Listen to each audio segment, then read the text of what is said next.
Fore players, my Barstool Sports, huge week. It is Ryder Cup week. This will be a Ryder Cup preview. I got the chills, the literal chills this morning, standing on the putting green here at Stone Lake Hills. We're in just outside of Cincinnati, Ohio, Barstool Classic, with Ian Solomon, our guy who works on the marketing team. We were discussing pairings for the Ryder Cup, and I got the literal chills thinking that this Friday morning, imagine Justin Thomas and Jordan Spieth standing on that first tee against Rory McIlroy and Ian Poulter. And it's foursomes, which is alternate shot. The crowd is chanting.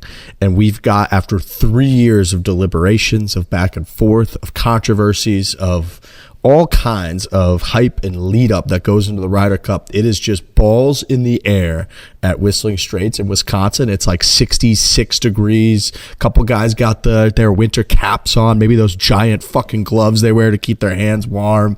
And it is go time, boys and girls. And you'll be rooting for Europe. Correct. That is just not a good situation for you, man. Like we're gonna be bleeding. I may wear a shirt with just a picture of the guys raising the American flag in war. I could not be more patriotic this week. I'm going to be red, white, and blued out. I bleed red, white, and blue. When I see Justin Thomas step up to that tee, it's going to be like the New York Islanders are on a power play with 2 minutes left in the fucking Stanley Cup Finals. I'm going to be so jacked up for my team. I want Europe to lose so badly. I want Jon Rahm to never step on a golf course again. I can't wait for this fucking event. I feel like it's a team event. This is a team I'm rooting for, and that's so exciting for golf. I'm rooting for a team. Right, it's easy for us. We're going to show up. We know what we're rooting for. We're rooting for the red, white, and blue. We've been rooting for the red, white, and blue ever since we were born. So this is just something we're going to do. We're going to show up. We're going to do the same thing. And I was thinking about when you were talking about Justin Thomas and Jordan Spieth teeing off, we've talked to a lot of players on this show, and any of them that have played in a Ryder Cup, when we ask them what's the most nervous you've ever been on a golf course, it's undoubtedly the Ryder Cup, when they're teeing off of the Ryder Cup. So it obviously means a ton to them, and it means a ton to us. And I'm just like Frankie Borelli in that I'm going to show up in red, white, and blue and root for the American team because I'm an American citizen. Doesn't a part of it drive you crazy that the team is already in shambles? That we've spent so many days talking about Brooks bitching and saying he literally doesn't care about the Ryder Cup, that he has all of these feelings of, I'm not going to call it a bad week, but, and then you've got Bryson who's doing this hardo type move now where he got chirped so hard for ruining his hands preparing for the World Long Drive that now every Instagram story he puts up, it's like Ryder Cup prep. He has to write on there so people believe he's actually preparing for the Ryder Cup.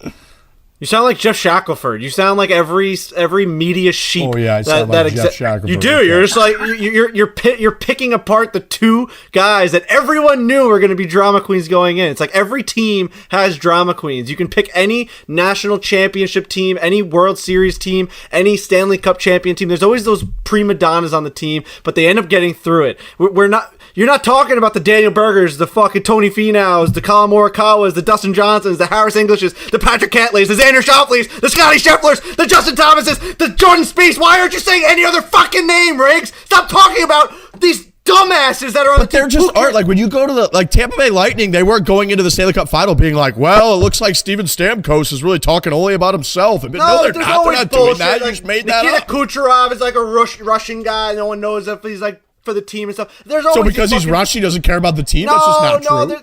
There's always these things with these teams. There's always these one or two guys. The Yankees had Alex Rodriguez. They still won. There's not always. You're just describing your own teams that have shitty guys that weren't. What are you talking about? They still won the World Series, Riggs. Like they still won the World Series with Alex Rodriguez. My point is that at the end of the day, there's still fucking guys that want to win the Ryder Cup. You are a pussy because you want the Kevin Kisner to be on the team, and you just wanted that guy on the team, and you're not rooting for the United States of America. You're rooting for Europe because you wanted your friend to be on the fucking team, and that's not how this fucking works. You have allegiances. You are American. It's the Ryder Cup. What's wrong with you? That's just a sheep. You're just describing a sheep. You're like, that's not how this works. I will tell you, you're supposed to just fall in line no matter what. I will tell you what you're supposed to do. Instead of thinking for your actual self and saying, this is bullshit, what I'm watching is garbage. This isn't likable. This isn't followable. This is a losing team that is 2-7 despite being favored all of the time. They're 2-7 for a reason because they don't care to go out and change. And what I'm actually doing is what the people that built this country did, where they're like, oh, we can just follow in line all the time and just pay whatever he asks us to pay, do whatever he asks us to do. Instead, they said, we're not going to accept this losing, pathetic bullshit. We're going to try to stand for something different. If that's taking a risk that puts us in a bad spot, we're willing to do that. Instead of just, oh, we're just going to keep doing the same thing all the time and we'll just root for it. We're just sheep walking around. Great. Here's what's going to happen. Wouldn't have changed anything about the team. We already talked about this 3 weeks ago. Right. But I tried to. That's the difference. Nobody cared to try to. You literally said that the team is like perfect aside from one guy that you probably would have put in. That's not true. I never said that. I said that you can do things to try to inflict change among the team. We went through the list of every single player, and you said that you think that it was a great decision of what the captains made this year, what Stricker made. You thought that it was fantastic from 1 to 11. You're like, well, we probably could have put Kevin Kisner in there. And now you're rooting for Team Europe because of that.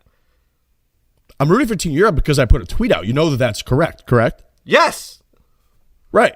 So like, would it be better for me to have said something and then like gone back and not stuck to my word? But like, see, that's what I'm talking about. You just completely made our point for everything that you're saying. Like, for the last 4 weeks, because for the last 3 or 4 weeks and now leading up to this next week, you're going to act like what we're saying is like incorrect, and you're saying that the team is like going on a way that they shouldn't be, that they're not inflicting change. Like, you did all these things to try and like be this new like hero for Team USA by saying that they need to go on a different route to get championships because to get a win because they've only won 2 out of the last 9. These are all things that you're saying like they're real, but it's not because it's just a tweet. You're just backing up a tweet that you probably shouldn't have sent. So there's really no like genuine backing for what you believe in. You just admitted it. But what I would argue is those two things are very much in line. Like, the reasoning that I really want Kevin Kisner on the team is not because he's top 12 in the points. It's not because if we were doing a 2-year race on points that Kevin Kisner would that. I'm very much in line with that because the things that I hate about the American team, I think Kevin Kisner brings together, and the team hasn't, from a leadership standpoint, shown any initiative to actually get to that point where you build chemistry and you build camaraderie. When guys stand in there together, they look one another and they want to go to fucking war for each other. That drives me insane. So what I'm saying is that the Kevin Kisner stance very much was, if they have the balls to pick Kevin Kisner as 18th in the points with his Ryder Cup record and all the other points that I've made, they will be showing to me that this team wants to not just have some ceremonial captain and be like, oh, we put out the best players we could, we didn't make enough putts, that this team wants to actually cultivate a winning team environment, and that will stand in line with that. So my point is, yes, like, clearly I put out a tweet and I'm going to stand by what I put in that tweet, but it's not like that's wildly out of line with what I also believe is infuriating about the team, that drives me fucking nuts about the American team, where there are all of these, yes, prima donnas that go in there that talk about, like Brooks Koepka said, where he's, well, it's not a major week. Yeah, no, we know it's not a major week. It's the fucking Ryder Cup. That's why we all get excited, because it's the Ryder Cup. It infuriates us that this team doesn't, on the American side, care about the Ryder Cup as much as the Europeans. Everyone knows that. Everybody can see that. That's why the team is favored and they're only 2-7. So all of those things, what I'm saying, Frankie, I think those are very much in line with each other. The tweet and the reason that I don't want to root now for the American team, they're in line with each other.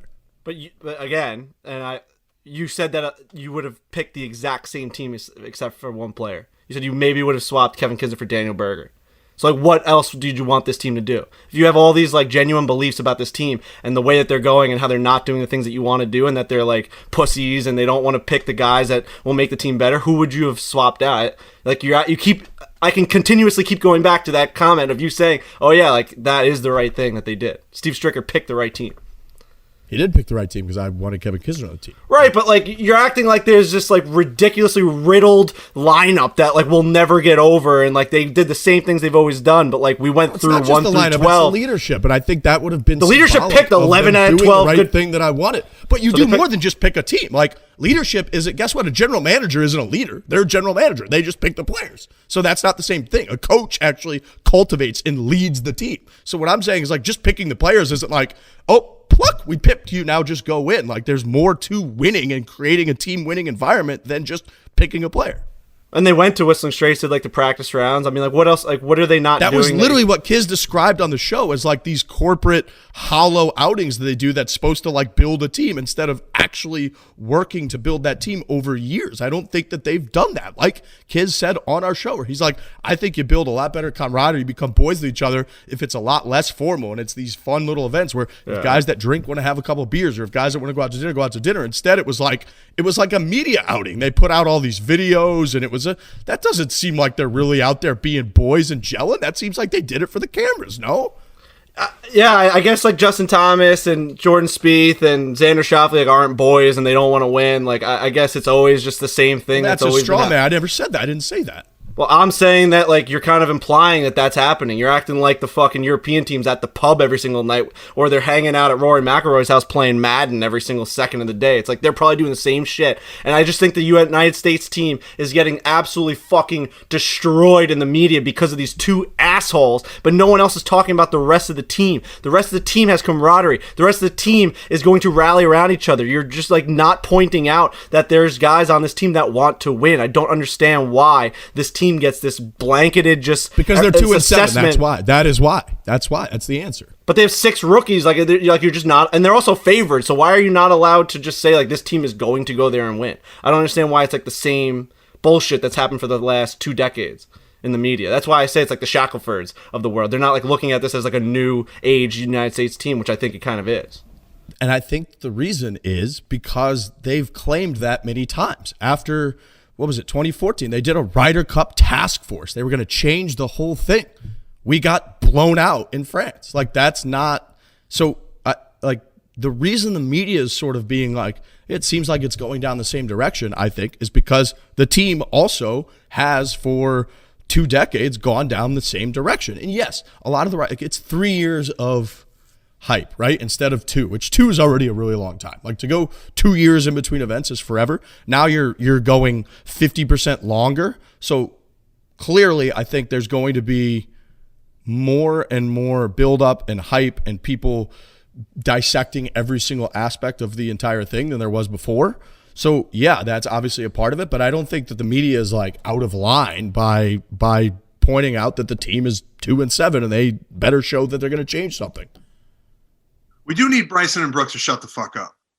We just need them to not be themselves for like a week. Because like you were saying at the beginning, Riggs, with the Bryson, when he is now putting up like prep for the Ryder Cup, it almost feels like he's trolling, when I know that he's not trolling, because I don't think he knows how to troll. But at the end of this, and that was a spirited discussion between you two lads. But I just wish she would just fucking ignore the tweet. The tweet happened after a couple of transfusions that happened, and now we're like having legitimate debates about if the United States cares about. Like, if he just didn't send out that tweet, we'd all be riding hard on the Ryder Cup for the United States. That's my point. It's right, like we have to sit here for 2 hours and like debate if like the United States team cares about the Ryder Cup. Like, if he didn't send out that tweet, we'd all be going crazy about Justin Thomas and Jordan Spieth teeing off at fucking Whistling Straits. That's the part that drives me nuts. Right, it does feel a bit like you painted yourself into a corner, and you wanted Kisner on the team, which we all wanted Kisner on the team. That's lost in all this. But then you had to figure out the argument afterwards because it became a massive, massive thing. But yeah, that's just, that's the way that it is. Do you regret sending out the tweet? No.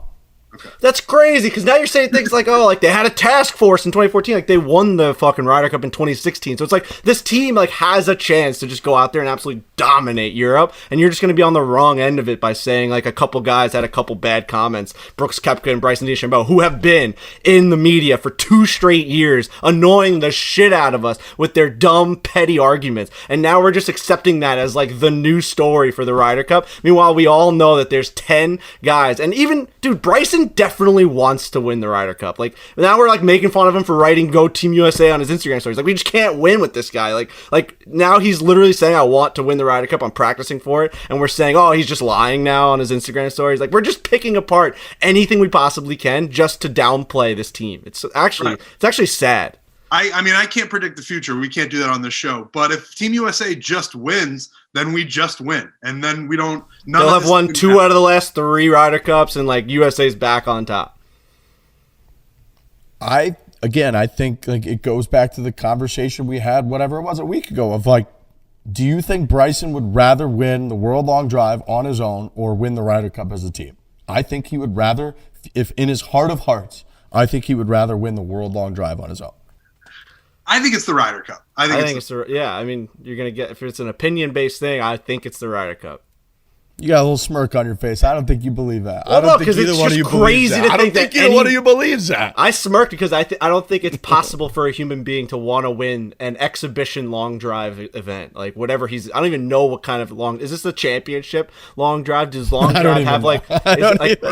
Is this like week 3 of the long drive? Like tournament? World Long Drive, Cleveland. It's like they're stopping Cleveland. I don't know. I where just it is. can't imagine this guy in his first ever long drive event has any sort of like allegiance to that over the Ryder Cup. I mean, it's, come on, man. The guy has some fire in him. I hate Bryson. I hate Brooks. Like, they still have that fire. They're still professional athletes. Like, we've talked to Bryson after he won the fucking U.S. Open. That guy cares so much about golf. You don't think he's going to show up to Whistling Straits and try and win for his country? The guy is like, he's a good dude. He's just weird. Like, it's not like he's a menace to society. He's still going to fucking try.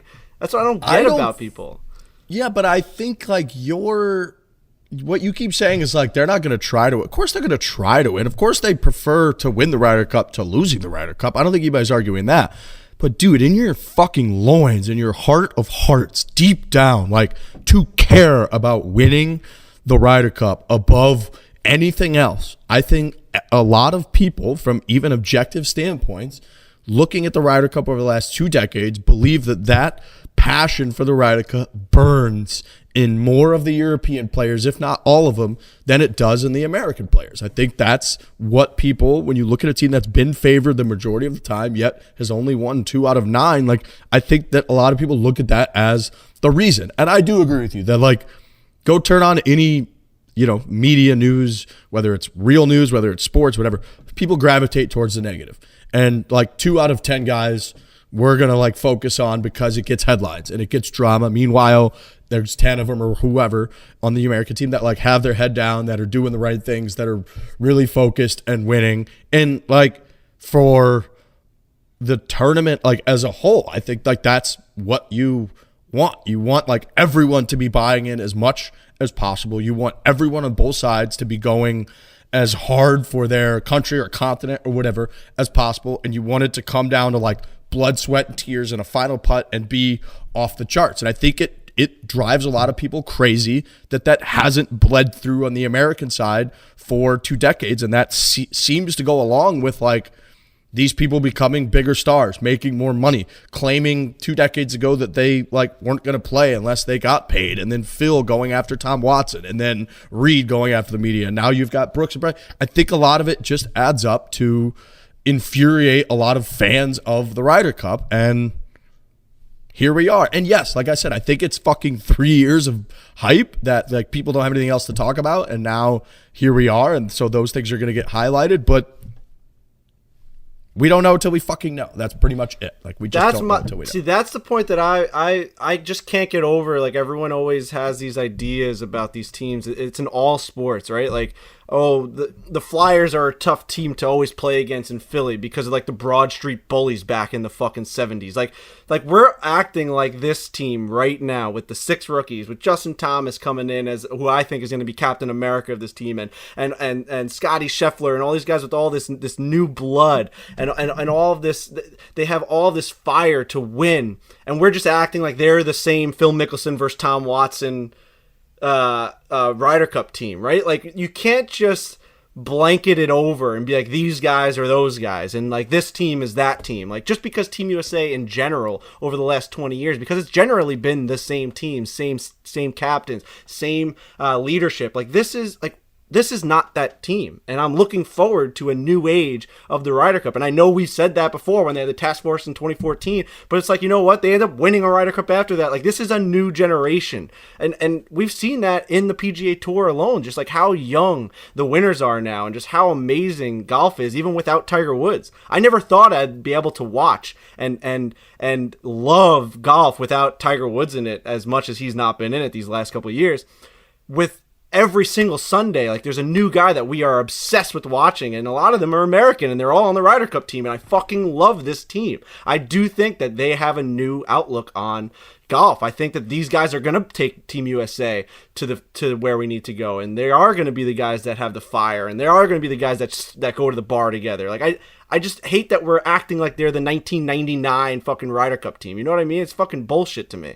It does feel like an opportunity for Justin Thomas to take a hold of this thing and be like, those two guys are a circus over there, but let's all rally together. Even if it's just the 10 rallying around each other and being like, let's just deal with these two and let's start winning these fucking Ryder Cups. Like, how great would it be if this is the beginning of Justin Thomas and maybe even Jordan Spieth as a tandem, as a Team USA Ryder Cup duo that just carries this team for the next 20 years. Like, I think there's a real opportunity for that, and I think Justin Thomas is the perfect guy to sort of take that mantle and run with it.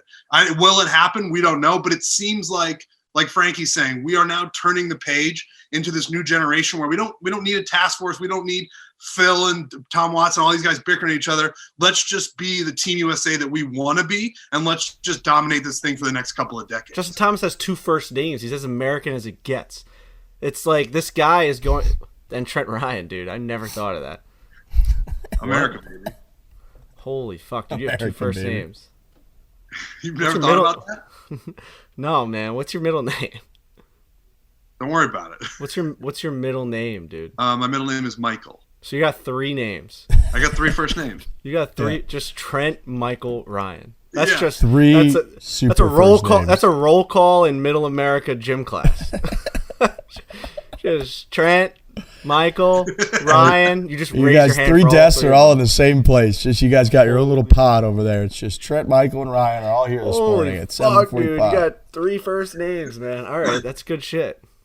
And I'm trying to. My internet connection's a little unstable, and I'm trying to ignore it so you don't make fun of me because I'm in Iowa. Where are you? Yeah, Cedar Rapids. I'm in Cedar Rapids, Iowa. Yeah. I guess they forgot to put some of those 5G ultra wideband things out there in the corn stacks. It's fine. Now it's clear. Now I can see. Yeah, no, we got high band frequency internet out here in Iowa. Listen, man, I'm bringing the fire today. I woke up this morning and I saw that Instagram post that the Ryder Cup put up, the Team USA, where they're just like Ryder Cup Eve tomorrow. It's just like, or today. It's just fucking awesome, man. The fact that like we have this now. It feels like the Olympics we talked about already, but this is just country rooting for your own country, whether it's in hockey for like the World World Juniors or the Olympics, and then golf with the Ryder Cup and the President's Cup. There's just something about rooting for your country, man, that just gets me so fucking jacked up. Just knowing that these guys are playing on a team. I couldn't. I'm going to sleep tonight like it's Christmas Eve. We're flying to Whistling Straits tomorrow to go witness this in person. I could not be more excited. I'm so fucking happy. And look, if what you just described happens, okay, if JT and Spieth and all these America guys rally around each other and they go out and they get the W over what I think is a very good European team, and they're clearly gelling and bonding, I will be the first one to put my hand up and say I was wrong. I thought that this American team was going in the wrong direction. I thought they showed clear signs that they don't want to do what I and many American fans want them to do, which is to build a legitimate, lasting team-like environment that will continue to dominate Europe. I'll put my hand up and say I was incorrect. I will think that is awesome. I'll be like, this is great for America going forward. I'll be the first one. However, from what I've seen and my reaction to the picks and not even giving Kevin Kisner a shot on this team, I clearly don't have that kind of faith or confidence in the team. I think they're going in the wrong direction, and I would be the first one to put my hand up and say I was wrong. You guys were right. I also think you'll be the first guy to put your hand up when they say, hey, who wants to go party with Team USA? Yes. You guys keep using that. Like, that's just not going to happen. All right. It is going to happen. It's not going to happen. I know that there's going to be... I mean, dude, fucking Tiger Woods came over to us right after they secured the victory at the President's Cup and fist bumped us. Tiger Woods did that. You don't think one of our guys, after they secure the victory at Whistling Straits, after seeing us all week rally around them, waving American flags, are going to come up to us and be like, let's fucking go, boys. And you're just going to have to stand there and be like, boo, you stink. Like, you can't celebrate. we didn't get to go to like the party after the President's Cup. Like, what? It's not. No, but there's just we all were just like rallying around. We were in their circle when they won the President's Cup, and I also know that like it's gonna kill you to be there watching that happen. Team USA with all the fans after they celebrate. Hopefully, it's like on the 18th green, and everyone's going fucking crazy. It's a dramatic win. Maybe it comes down to the last putt. And you're just sitting there with like pussy face on, you're like, wah! I wish Jon Rahm made that putt instead of fucking Justin Thomas. Ew. Ew. That is ew. And I do think it's a very small chance that we get roped into this Team USA party room. But like Frankie said, that's not going to take away from the atmosphere if Team USA wins. There's still going to be American fans all over that golf course. And the atmosphere is going to be electric if Team USA pulls off the W. You can't participate in one chant. Not one.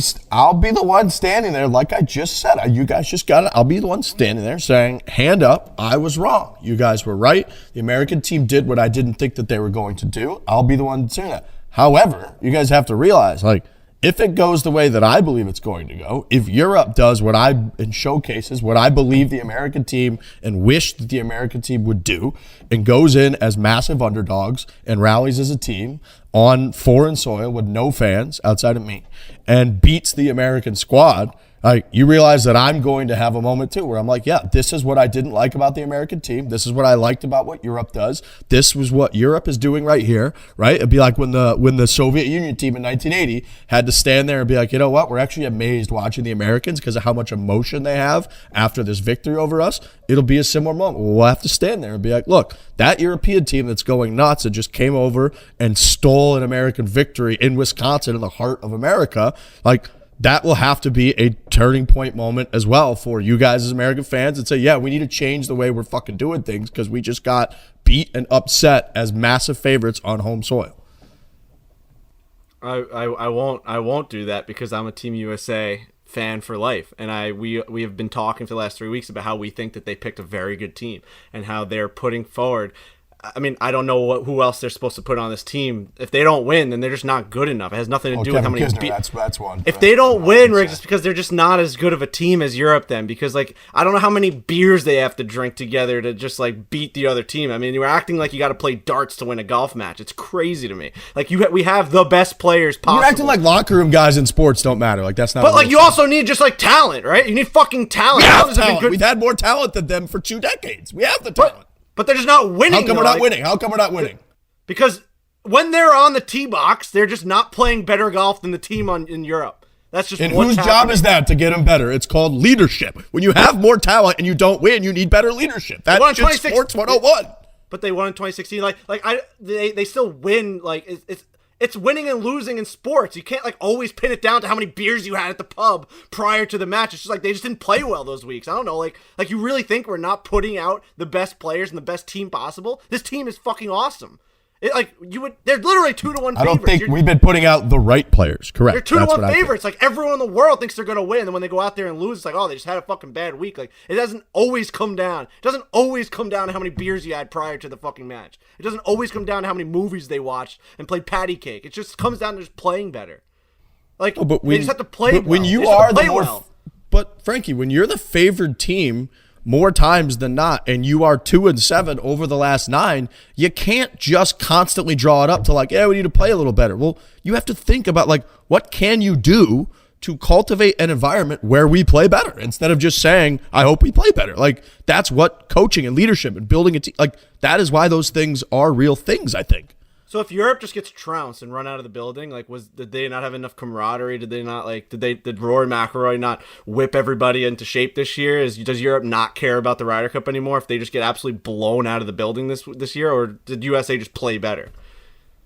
Well, a couple different things that are be wildly different in that example is one, like they are the huge underdog. So from Vegas' standpoint, like they're clearly worse in the world rankings. They're clearly on foreign soil, which has a losing record and a significant disadvantage. So I would say like no, because what you're looking for when your team loses is like what were the reasons. And so what I'm saying is when you look at the American team, if they are favored, then that's clearly not the reason. The reason isn't like we're not as talented as they are, because clearly they are. They're better in the world rankings. They're better at everything. So then you have to look at, okay, we check that box. What's the next things? And what I'm saying is I think the next things are what get blamed, which is like, do we not care enough? Do we not gel enough? Do we not pick strategically enough on the picks? Like, what are we not doing? Whereas I think if the European team loses and gets blown out, I think that first box that I mentioned gets checked right away, and I don't think that they have to go searching for answers. Like, I don't think that's that wild of a take. Listen, man, they're putting out the best team that they have, and they're just going to go out and try and win. I know that we have to try and break it down for 2 hours before, and we have to do this for weeks leading up because it's a Ryder Cup and we're a golf podcast. It's just, I think we're just beating a dead horse. I just think the United States are just going to go out there and try and win a golf match. Every time they step up to a tee, they're going to try and get the ball in the hole as little amount as possible in strokes, and they're going to try and beat the guys that they're facing. It's as simple as that. Like, I don't know how much more I can possibly just be on this side and just be like, I think the United States are going to go out and try and win. And if they don't, they just didn't play well enough. I don't know. It just happens. The fucking Tampa Bay Lightning got swept by the fucking Columbus Blue Jackets. They won the President's Cup trophy. Like, sometimes better teams just lose. And, like, we can always come up with ideas as to why they did and why they didn't. It's like, you know, this would be 2 out of 3 Ryder Cups that the United States are winning. Or, you know, they just lose another one. I don't know. They're going to try and win, though. But do you think, I guess my question would be, after Tampa got swept in the first round, do you think Jon Cooper, their coach, just said to the team, hey, we got the best players. We're just going to do the exact same thing next year. Here we go. Or do you think he looked inside and met with his squad and his leadership and the captains and whoever else and said, all right, what went wrong? You cut out there, but I think, yeah, you said what went wrong and they assessed it. I think Steve Stricker did that. Like, is like Patrick Reed on this Ryder Cup team? Our service is abysmal. I couldn't hear anything. Hello? Hello? Are you there? Can you hear me? We can hear you can now. hear me now. I see you. You said, So last time I heard you said you think Steve Stricker. You're right. Would you think that Steve Stricker looked at the way things went and leaving Patrick Reed off of this Ryder Cup team was a Jon Cooper type move, and bringing in 6 rookies and a whole new outlook on this team was the correct move? Well, I would hope so, but obviously I would have liked to go like a step further with like Kevin Kistner. We don't know.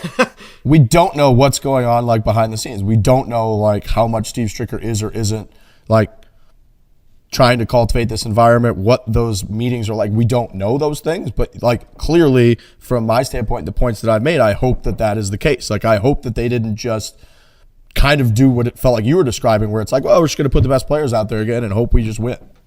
No, but I think that the leaving Patrick Reed off, who was the biggest storyline psychopath at the last Ryder Cup with all these quotes and leaking stuff out to newspapers and hating, didn't even talk to the teammates, and his wife was going crazy on Twitter with used golf facts. Like, I think the fact that they went away from that, Patty America, Mr. America, who was literally wagging Captain America literally wagging his hand in Rory McIlroy's face. They left that man off of the Ryder Cup team because he was an absolute locker room assassin. Like, I think we're just glossing over the fact that the United States is looking at it like Jon Cooper did after they got swept by the Columbus Blue Jackets, and he is making conscious decisions about how to make the team better. And also, when they got run out of the building in France, it's everything you're describing about why it's going to be hard for Europe to win this one. It was on foreign soil, and sometimes, like, you know, it just doesn't work out that way, and you're like, I understand that they had better players on the stat sheet, but like, it just is different going to France and trying to win there, and it's like target golf the way that they set it up. Like,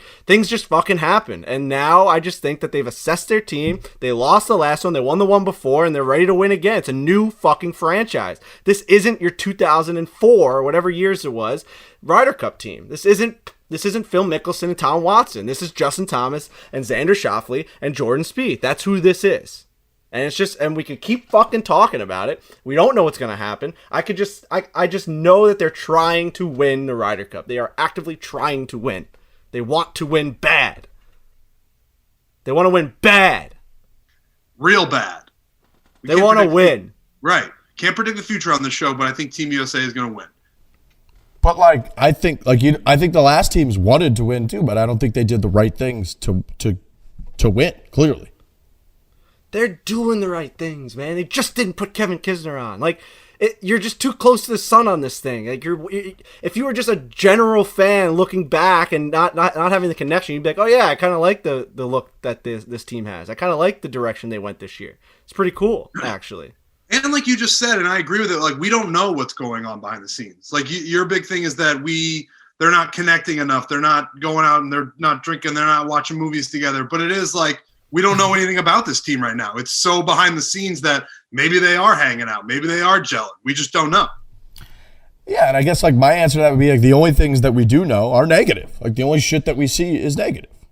That's Brooks and Bryson. That's their fucking idiots. Those two losers, absolute zeros. Those two guys are.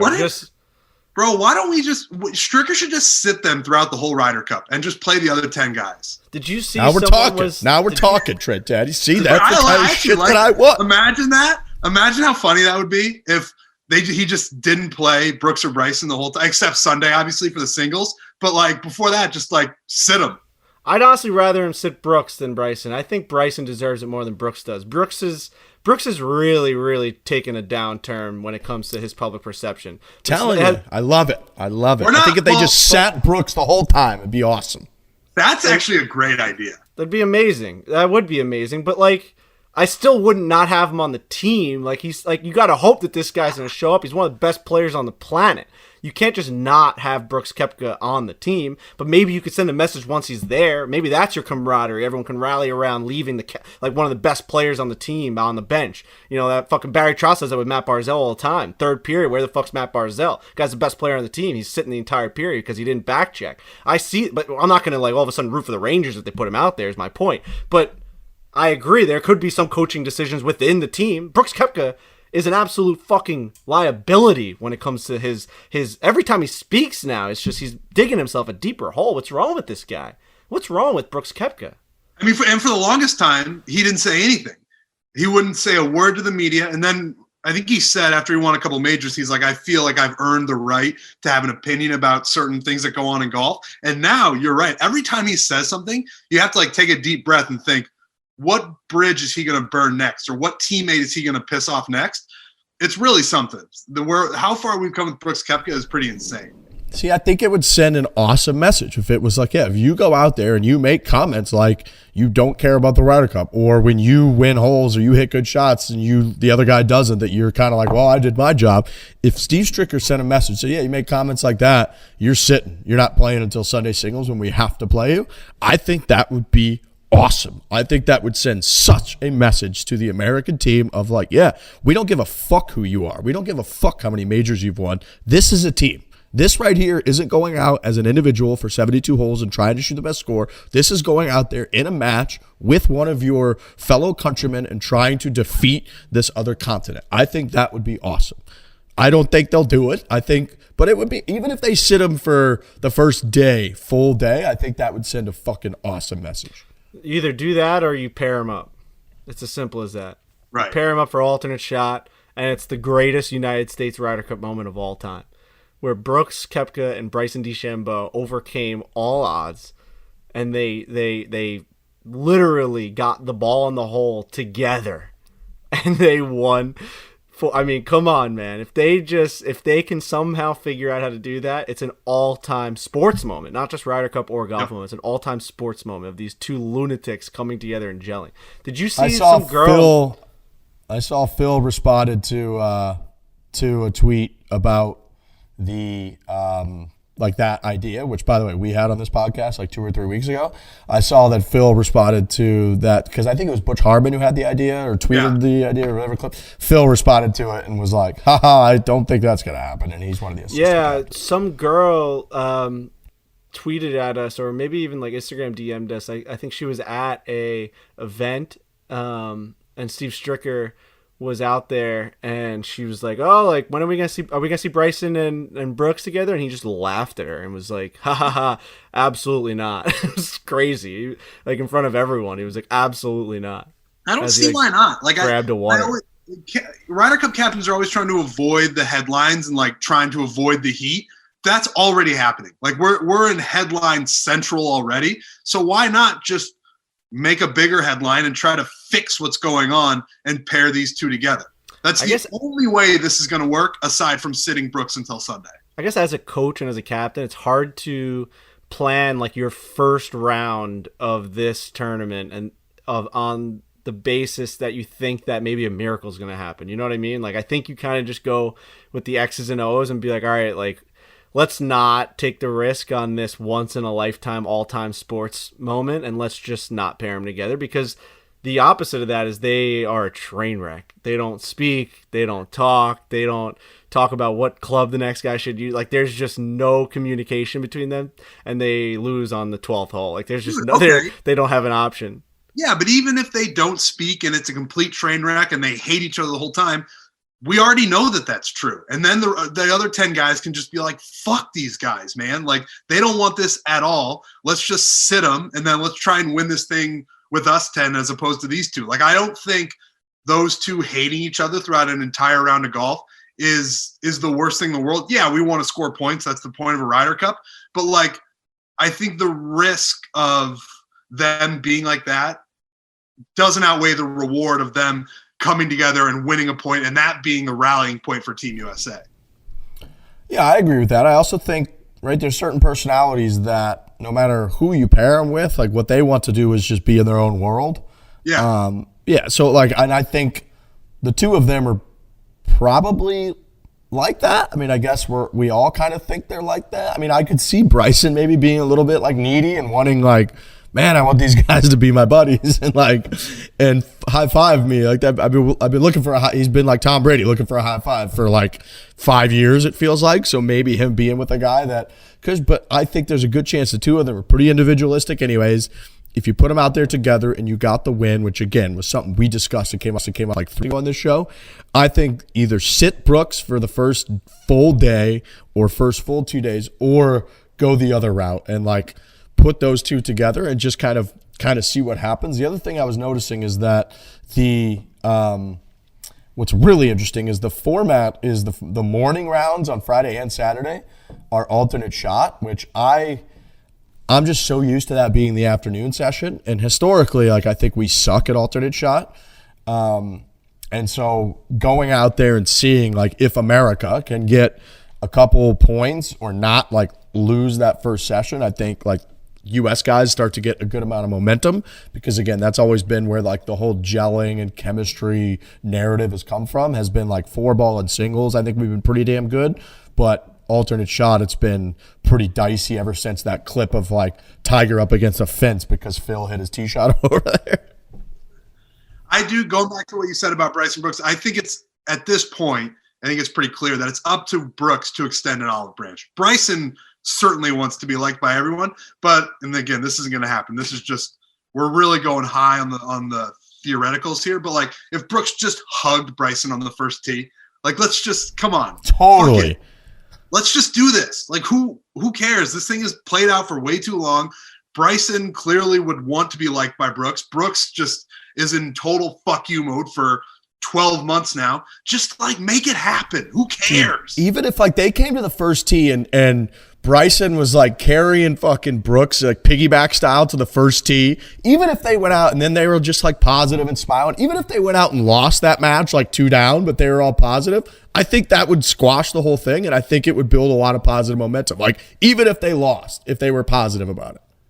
Like, Brooks seems to think that it's so cool to hate Bryson, when what he doesn't realize is that now everyone hates them equally, because everything that comes out of Brooks's mouth is stupid and nobody likes it anymore. Like, maybe at the beginning it was funny, like, haha, let's make fun of Bryson, but that's no longer cool. So like, just cut it out, and now let's start a new chapter of this rivalry or whatever you want to call it, and let's try to win a Ryder Cup with it. Like, Brooks really still thinks that hating Bryson is the coolest thing in the world, and it's super fucking lame.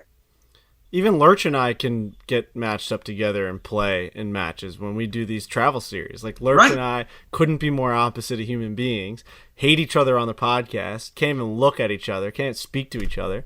But then when we are on a golf course, like, hey, we're human beings. Let's just go out there and try and win. And then we become best friends on the golf course. It's as simple as that. I don't understand what, like, you have an argument on Twitter and via interviews. You guys throw shade at each other and like subtweet each other all the time. Like, that's what this is about, that you guys don't like each other. Like, come on, dude. Figure it out. How do you genuinely hate someone else unless they're like a terrorist or like a racist? Like, how do you even really legitimately hate another person? I don't, that's, yeah. It's like, especially unless they're brutally mean to you. Like, if you're just another normal person, like, how do you actually like hate that other person that much? Like, just get over it. The little amount that they probably interact too, right? Like, it's probably easy to hate someone that like you constantly interact with, where it's like, Jesus, fucking can't take this guy anymore. But how often does Brooks Koepka and Bryson DeChambeau actually interact in real life? I feel like it's never. Pretty rare. Like, if Brooks Koepka just wanted to never see Bryson, it'd be pretty simple for him to do that. He just, like, doesn't see him ever, unless the one time they get paired together in a tournament. They just don't need to ever interact. So it's almost like they're going out of their way to create this interaction and this hate. No, I really do think Brooks likes the, like, adulation that he gets from being the anti-Bryson guy. And we saw that once he started doing Michelob Ultra.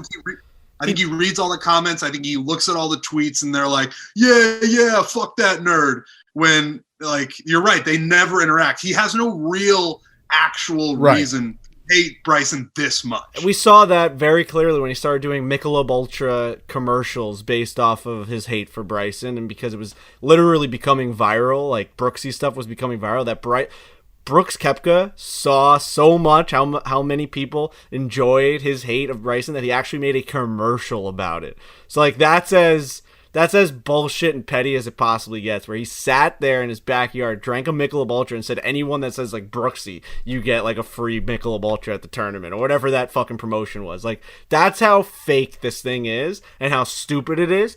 And look, we're fucking talking about it for the last 10 minutes going into the Ryder Cup. It's like, it's just stupid that we're having these conversations. We should, like, what we really should be talking about are these pairings. You know, like, what are we going to be doing going into 4 balls? Like, are we seeing Patrick Cantlay and Xander Schauffele? Like, what are we doing? Let's get into the pairings.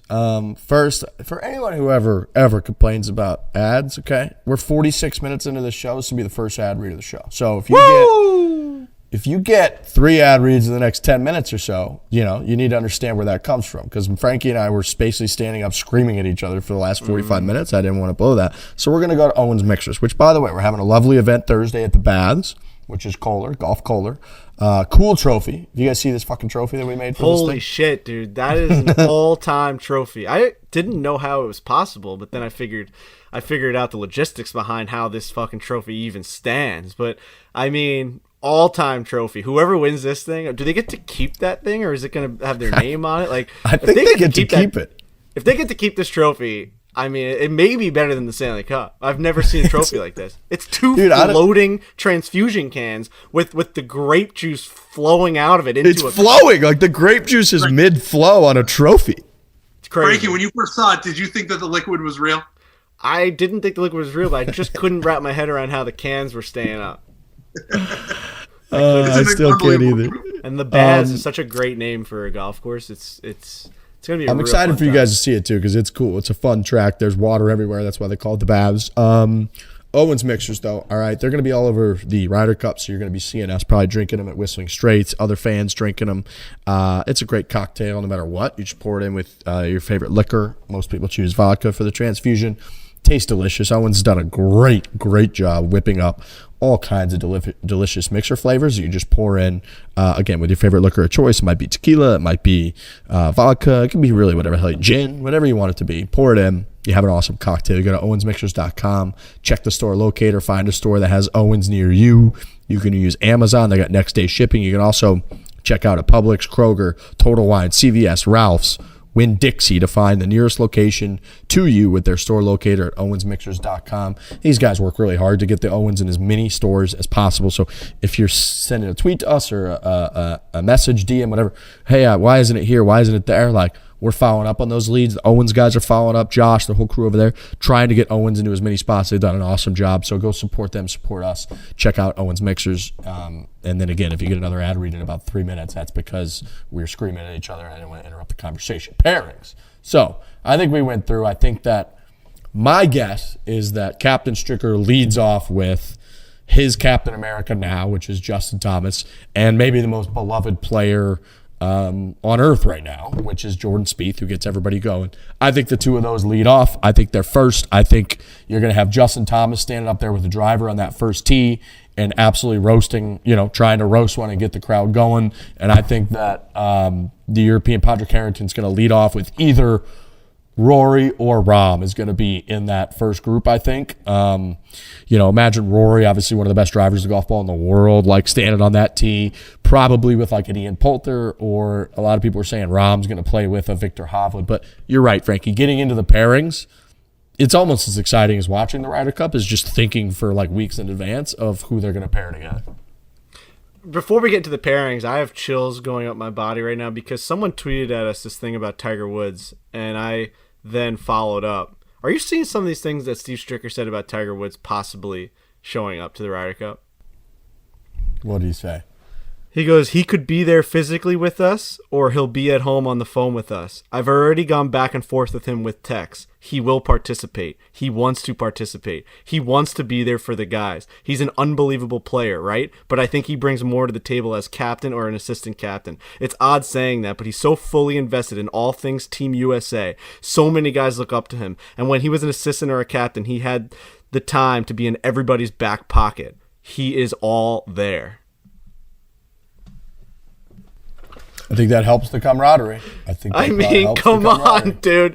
I am rock hard. You can hear what's happening underneath my fucking desk. My goodness, this guy is going to show up to the Ryder Cup. I think I placed it at a 65% chance that this guy shows up to the Ryder Cup. It's now better than half chance. I think he takes a private jet and somehow ends up there. Bro, I don't know how he misses his own it. Jet that he owns, the yes, jet that he whatever, owns. Privacy 2 or Privacy Air. He just needs to Air privacy. He just needs to show up, man. Think about that. Just think about it. All right, I still think it's 50-50 on whether or not he shows up, but even if he doesn't physically show up, he could send one hell of a pump-up speech to that locker room that they play, Friday morning, Thursday night, or whatever. Like, he's obviously going to be involved. I'm still 50-50 on whether or not he actually shows up. If he actually shows up, I'm trying to run that scenario through my head. Can you imagine him walking onto the first tee in front of the crowd? Oh, like what that does, fucking bananas. Because now this Ryder Cup is just jammed with guys from the generation that he inspired, obviously. So he would show up and they would have to win. If he shows up, they have to win. This quote again, he could be there physically with us or he'll be at home on the phone with us. I've already gone back and forth with him on text. He will participate. He wants to participate. He wants to be there for the guys. Come on, boys. There's a chance this guy shows up.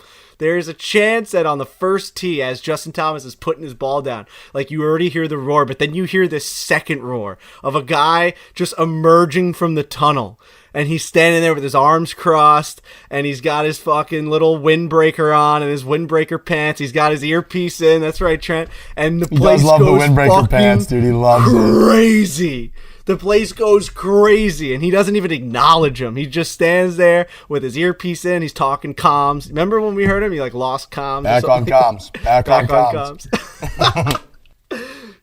Dude, I want him there so bad. But I'll cry. I'll absolutely cry. Like I know Frankie gets emotional over anything that happens, but if Tiger Woods shows up, there'll be tears running down my face.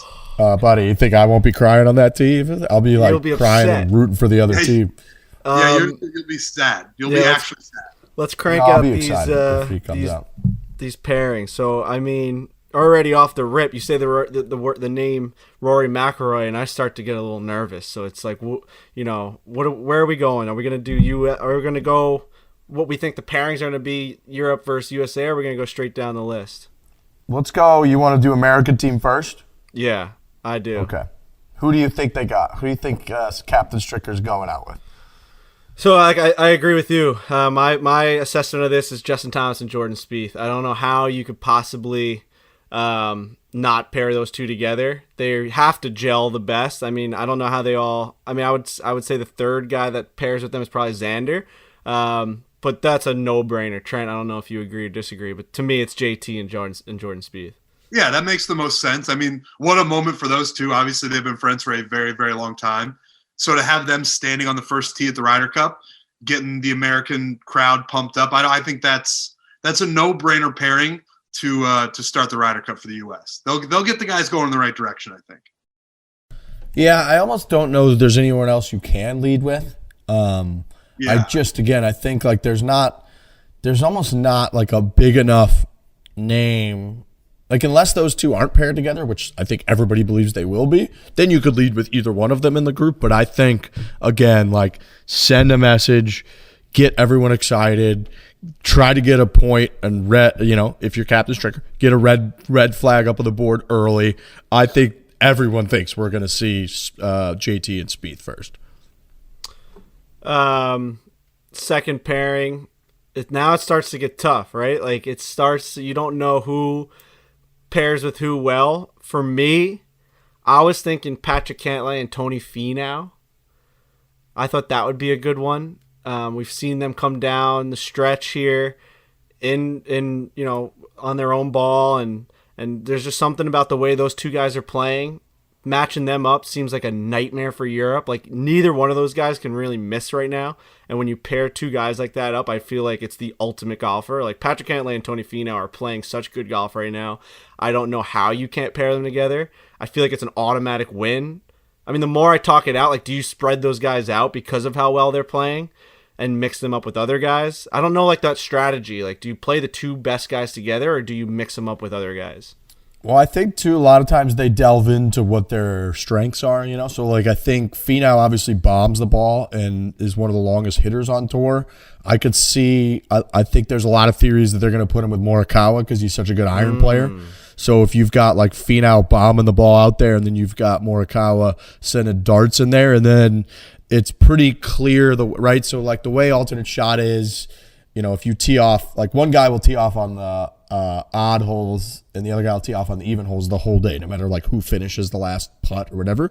So I think the way the par threes work, it's pretty much like odds are going to favor the iron player. So you want your good iron player to be on the odds. So like the first tee, if you had Finau and Morikawa, if you have Finau go, tee off on one, then like he's going to be hitting, the second shot into two, which I think is like a par five. He's going to be hitting the tee shot on three. He's going to be hitting the tee shot on 17, which are these par threes. So I think they kind of think about it that way. But I also could see Finau with Cantlay because Cantlay's a really good putter. And if there's anything that holds Finau back, it's his putting.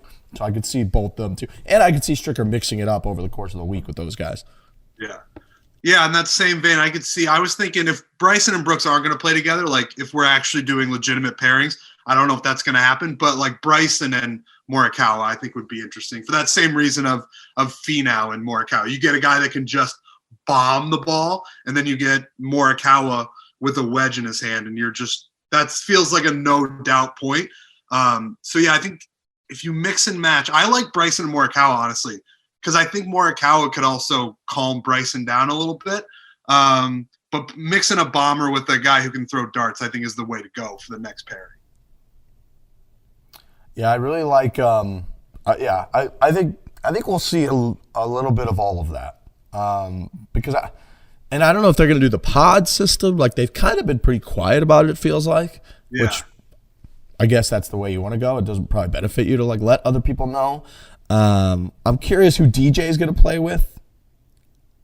Ooh. I mean, does he need someone with a little bit of fire? Do you want DJ? Do you need someone even keel, right? Like DJ and Patrick Cantlay, like their heart rate might not get above like 45 the whole day. Right. So you're like, is that what you want? If you combine the heart rates, it might get to 45. Yeah, I don't know. Who would you put with maybe Berger? Ooh, I kind of like that one. A fiery, like kind of abrasive guy like Berger. Who's going to play with Brooks? Who's going to play with Brooks Koepka? Harris English. Maybe you throw like a pretty like bland guy out, like the most bland guy on the team with him. Yeah, like he would gel with. I mean, who's he going to gel with? He doesn't want to be there. I don't know. He doesn't want to be there. Put him with Harris English. Harris English is just going to be like, I'm Harris English over here. Like, I don't think he cares. Right. Like, neither one of them cares that much. So, and Harris English is fucking sick too right now. Yeah. He's awesome. It's not that not that he doesn't care about the Ryder Cup. He doesn't care about like who he's with or any. He just seems to be like whatever. I'm just going to play golf and be Harris English. So yeah, I think I could see that one. I've heard a lot of Xander and Cantlay chatter because they're both California guys. See, I'd like to see Xander with Brooks. For some reason, I like that also. Xander and Brooks. I need someone with Brooks and DJ. And I know I don't want to throw in DJ into like the Brooks he doesn't care, but like just something about DJ and his, like every single interview he's ever done makes me fall asleep, and like he just doesn't have that fire. I need someone with the passion that we saw. Like Xander just won, he just won a medal he just won gold. It's like I want someone like that with someone that maybe doesn't have the fire. I want someone that like wants to play for the country really bad. Like Xander, I may be most excited, aside from JT, because I've been calling him Captain America, I may be most excited to watch Xander play in this Ryder Cup. I just think he's going to have an awesome showing. I think he's going to be very fired up because he just seems like that kind of guy that like wants to play for his country and like really wants to perform well in a team aspect. So I want to look for Xander to be paired up with one of those two guys, whether it's Brooks or DJ. Scotty Scheffler, he could be paired with anybody. Our guy Scotty. Oh, Scotty, I think is such a good choice just because of what you're saying. I think Scotty could play with anyone, literally anyone in the whole Ryder Cup. You're cutting out a little bit. You pair him up with Bryson and like.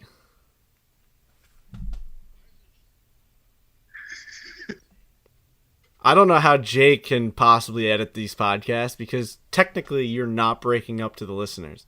But to us, you're breaking up so badly. So does he then like throw in your breaking up audio at those points to make it like the continuity and like does he I don't understand. How can internet be good for 20 minutes and then just not be good for like 10? I don't understand that. Why isn't it just good the whole time? Am I frozen or are you pretending like I'm frozen? Super frozen.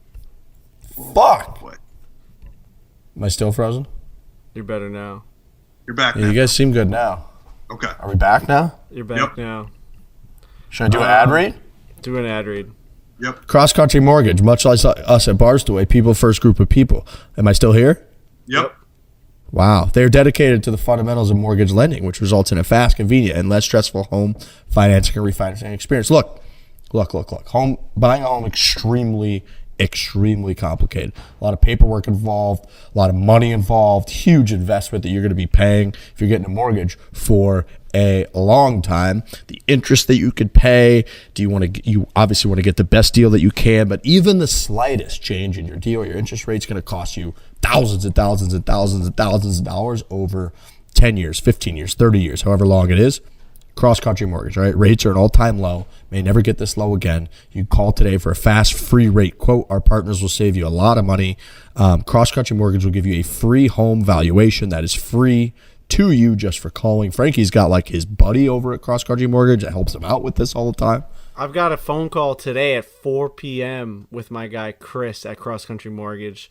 And fellas, I've officially gotten pre-approved, so that's, there's some congratulations in order from. Thank you very much. I appreciate that. I'm in the process. So if there's ever been an ad read or a partner that we've ever had on this pod, obviously like we do all the Peter Millar stuff. We wear all that because it's the best in the world. TaylorMade. Like we are huge fans of all of our sponsors. And this is just another one of those things where I'm actually using the thing we're talking about. Like, and it's a big thing. We're talking a lot of money, like being loaned. And I mean, I'm like hoping to buy a house, and like I'm using like our partner from the podcast, like as that, like, as that tool. Like usually you just like read the ad reads, and that is like, I'm using Cross Country Mortgage. And like for the next 30 years, whatever the fixed mortgage rates are. Like, I'm going to be with, like, cross country mortgage is going to be like my thing. Like, you know what I mean? It's kind of crazy how much I'm using this partner with us. So, I can't stress enough how good, and how easy they are. And because you just feel like you're working with an actual person. You're not just clicking buttons on a website. So yeah, I can't stress just how amazing the product is, and I can't wait to just get it done with because I'm excited. It'd be like if you made a 30-year deal with Peter Millar to supply you with outfits for the next 30 years. Right. That cross-country mortgage is going to be a massive part of my life. Massive part of my life. I mean, I'm just going through the motions right now, and I have this like call with him at 4:00 today, and like we'll see where that goes. But like, I don't think they realize how big of a part they have in my life right now. It's I'm just one of their customers, but like to me, like they're all I have. Like, you know what I mean? They're everything to you. They're everything. Go to crosscountrymortgage.com/barstool to have a relationship with Cross Country Mortgage that Frankie does, and to learn more about your future home buying experience or to refinance your current mortgage. Cross Country Mortgage LLC, NMLS 3029, all loans subject to underwriting approval. www.nmlsconsumeraccess.org. So Scotty Scheffler. Scotty Scheffler is an interesting one. I think he could go with pretty much anyone in the entire field on either team. I think you could literally put Scotty Scheffler out there because he's just the nicest, like most jolly, friendly guy in the world. I also think if for some reason anything goes south with like Spieth and JT, it's just not clicking, whatever. Like I think a Spieth-Scheffler pairing with the whole Texas thing is kind of a clear direction that they could go to. So Scotty's a fun one, and he could play with someone bland like the Harris Englishes of the world, or I think you could put him with the most polarizing guy on the team, a Brooks or a Bryson, and I think you're going to get pretty much the same thing out of Scotty, which is a good quality to have. Totally, I totally agree. We're going through the United States team a little bit, but one thing that I don't know how they're gonna. Who in the world do you match up with Rory McIlroy over on Team Europe? You know what I mean? That seems like such a difficult one to me because he's fucking Rory McIlroy, and like going through their list, I don't know. Like, I don't think you pair up Fitz with him for some reason. Like, Fitz just doesn't seem like he pairs well with Rory McIlroy. I agree with that. I'm gonna throw out my guy. Like, I think you pair like Shane Lowry with Rory McIlroy. Yeah, they've known each other. The Irish thing. Yeah, like I just don't know how else you pair anyone else with Rory. He's in another echelon, even over Jon Rahm. He's just like another. We've always talked about how he has that aura around him. I just don't know how you pair anyone with him and make them feel comfortable. I think Shane Lowry, this lovable hug-a-bear that you could like Build-A-Bear workshop type bear, nothing bothers that guy. And like you said, the Irish thing, I don't know who else you can pair with him. Shane, I think, makes the most sense. They've known each other forever. Like they came up in the ranks together. This is Lowry's first Ryder Cup. Might as well have the alpha of the team. I guess, who's the alpha of the Euro team? Is it Rahm or is it Rory? I would say, I think it's Rory on an overall level. Like, yes, Rahm is the best player in the world, but I think like in terms of when they walk in, like if they walk into the fitting like 3 months ago, they're getting fit for their European Ryder Cup close, and it's like who gets to be the number one guy that goes through and then gets to get out of there? I think Rory gets to go through first over like Jon Rahm. It's Rory. Like, it's like this in every team, right? Like the best player is not always the captain. I mean, it's with the Islanders, with all these other teams. Like, it's just who has that aura. Who's that guy? Rory's that dude. Like Jon Rahm's the fucking 60-goal scorer. I get that. Like he's the fucking Hart Trophy candidate. But Rory McIlroy puts asses in the seats. Big time. So it's interesting if you go back and look at 2018. Rory played with a bunch of different people. So he played with Olesen, who Bjornborn Olesen. If you remember, these are the people that Europe wins with, which is crazy. He put him with, which I think speaks a lot to what Frankie's saying, where it's like put him with somebody who's almost the biggest nobody on the team because that person's just like, I'm in the Ryder Cup anyway. It's like it doesn't, and put him with Rory. But then the afternoon, he played with Ian Poulter, which he's played with Ian Poulter a lot over the years. In fact, like the 2012 clips that people play all the time when Poulter made all those putts on Saturday and got him back to 10-6, it was like the Ian Poulter show and Rory was just riding along not playing as well as Poulter. So he's been able to get a lot out of that. Then and the Saturday morning, he played with Sergio Garcia. So that's 3 sessions, 3 completely different partners that Rory played with. And then that afternoon, he went back to Ian Poulter. So I think that you're going to get a Rory Poulter pairing at some point. Also, like, clearly we shit on Rory's putting all the time. And I think Poulter in these events steps up and makes a ton of putts. So, like, in foursomes and alternate shot, I could very much see, the two of them being paired together because Rory's going to stripe the ball. And in theory, Poulter will make a lot of putts. So I could see that one. I could see Shane Lowry. Outside of that, I really don't know. Maybe like Tyrrell Hatton because he's kind of a wild card. Like, I don't know if you put a wild card with Rory McIlroy. I see Hatton and Paul Casey together. Kind of. There's something about those two guys. Like, I think Paul Casey's like the nicest man on earth, and Hatton goes into anger management classes and like tossing his clubs at people. I just think that those two. I could also see Shane Lowry and Tyrrell.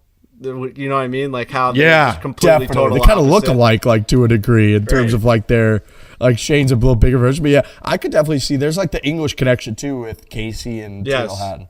The one pairing that scares the shit out of me, and we're just gonna get this out of the way, and I think USAA is gonna dominate him, but it's Rahm and Victor Hovland for me. They're the 2 highest ranked guys on Europe. Hovland, the rookie. I mean, to me, Jon Rahm and Hovland just trounce. I don't care who they play. They may even trounce fucking Justin Thomas and Jordan Spieth. Like, I don't know how you beat those two guys in any fucking form of golf. Anytime there's a golf ball and a golf club in any of those guys' hands come by, imagine Jon Rahm and Victor Hovland playing the same ball. I also worry that, as an American, that Rahm is going to be able to channel his psychoticness into really wanting to be like a Ryder Cup stalwart and wanting to be really good at the Ryder Cup. So he's, no matter who he's paired with, and I agree that Victor Hovland is a scary pairing with Rahm, but I think Rahm is really going to accept the challenge of the Ryder Cup and just go fucking crazy. He's gonna be screaming like "Vamos!" like crazy shit, right? Like getting the crowd, like fucking giving them the middle finger and shit. Like Rahm, hopefully Rahm can control his emotions because he may just helicopter a club into the crowd. Like not even out of anger, just like out of draining an 80-foot putt to win. Like we know this guy can't control his emotions. He just goes, yeah, and just tosses his fucking bag into the stands. Like just becomes a monster. Dude, remember when he took down Tiger in Paris, like playing 1-on-1, and like I don't think Tiger even played that poorly, and Rahm was that was before he was the Jon Rahm that he is now. So yeah, he's going to be a problem. I remember right after the captain's picks were announced, Pat Perez and I were texting, and he just said Jon Rahm won't lose a match in Wisconsin. I believe it. Unfortunately, I believe it. Still got Tommy. Guy's just a problem. Got Tommy Fleetwood, Sergio, Fitzy. Fuck, man. They have a good team. I don't know why they're like 2-1 underdogs. To me, that's pretty insane. Yeah. And I think there's a comfort level, right? Like when you get Sergio and Lee Westwood in there together who have just won endless Ryder Cup matches, like the two of them look at each other like, oh, it's fucking 2004 out here. Like, oh, we're good. Like that's not, that's that comfort level. That's like, oh, we're in the trenches again. We're in the war. So you do, if you're, rooting for the American team, you do have to worry about that because those guys, they just get such a comfort level out there with all those points there. Like Sergio's he has the most points, I think, in the history of the Ryder Cup. Right. There's something to say about, like, I'm really excited about the rookies on the U.S. team. I just think that we need that fresh blood. It's everything that we've been saying that the team doesn't have. Like, we just need to just wipe away all the bullshit, bring in these new guys, have them perform well. But I also love old name veteran players. I do this with my fantasy football team. Like I get my fucking Antonio Browns, I have Tom Brady, I've got Julio Jones, like all these guys that you're like, oh, my team's unbelievable because they're just big name veterans.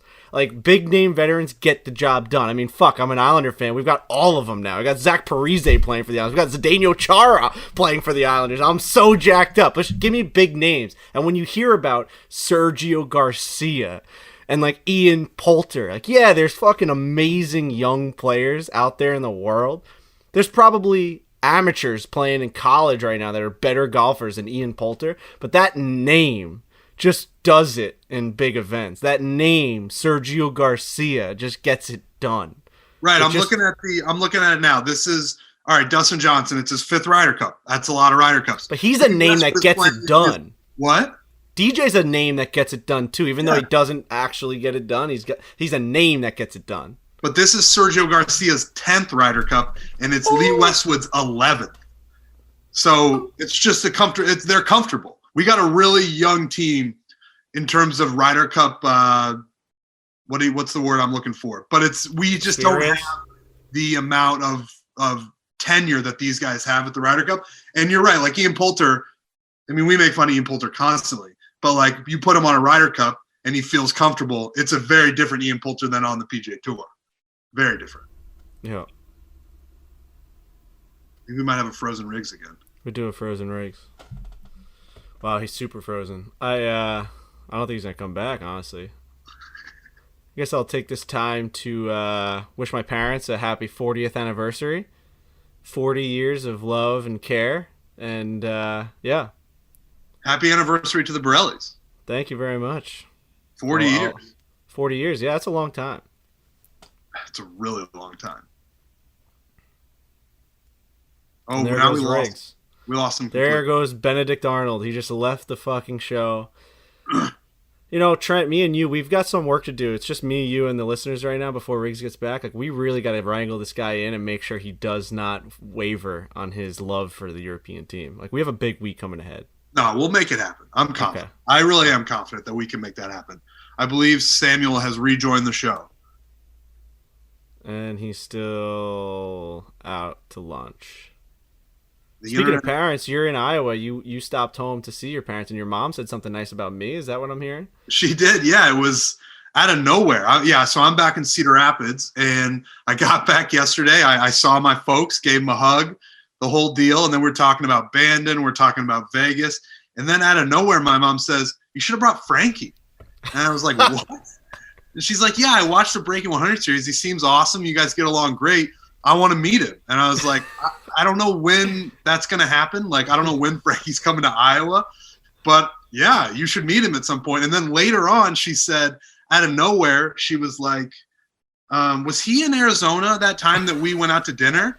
And when we were out there for like the Perez match or the Payton match, I was like, yeah, he was there. She's like, oh man, I should have met him there. And then later on, my aunt showed up to have dinner, and at one point, my aunt was just like, "Oh, I love the Break 100 series. I thought that was great. I thought that Frankie seems like a great guy." And my mom was like, "Me too." And she was like, "Boy, we should really meet him at some point." And it was just, dude, I have to come to Iowa. I have to come to Iowa. We at some point we talked about doing just like a Midwest travel series where we just bounce around to all these golf courses. We have to stop in Iowa. We got to go to what's the place called? What's the golf course that you grew up playing? St. Andrews. St. Andrews. That's the real Homa golf. The real Homa golf. Holy fuck. I mean, on this trip home, I am an afterthought. Huh? On this trip home, I am an afterthought. It's the Frankie Borelli show in Cedar Rapids. They just want to meet you. Oh God, I need to go. I need that warm embrace. We'll need that. Happen. Yeah, I need to make that happen. It looks like Riggs is back. I'm maybe back. Yeah, there you are. Am I back? You're back. I don't know how stable it is, but you're back. I like when Jake sends terrible ideas. That always makes me laugh. Like, I didn't think of that. Woo! For behind the scenes, he goes, Jake sends a text message to our group. He goes, maybe just do Zoom via iPhone, and we run your audio for the second half. Riggs is clearly scrambling to try and get his show to work. So, but you know what? Jake's an idea guy. He's throwing them out. You know, you can't always be. You know, you got to see what sticks. You got to throw shit at the wall. Yeah, I mean, you definitely. You just got to assume that I wouldn't have tried the most obvious choice of all time. Like, clearly, like why would I in any circumstances have tried that? What did I miss? Did I miss anything?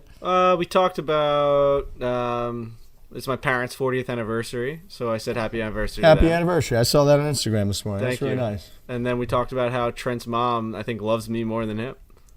Straight up. I saw that. I saw a tweet about that. And my aunt later on came and was like, I want to meet Frankie. It's a whole family.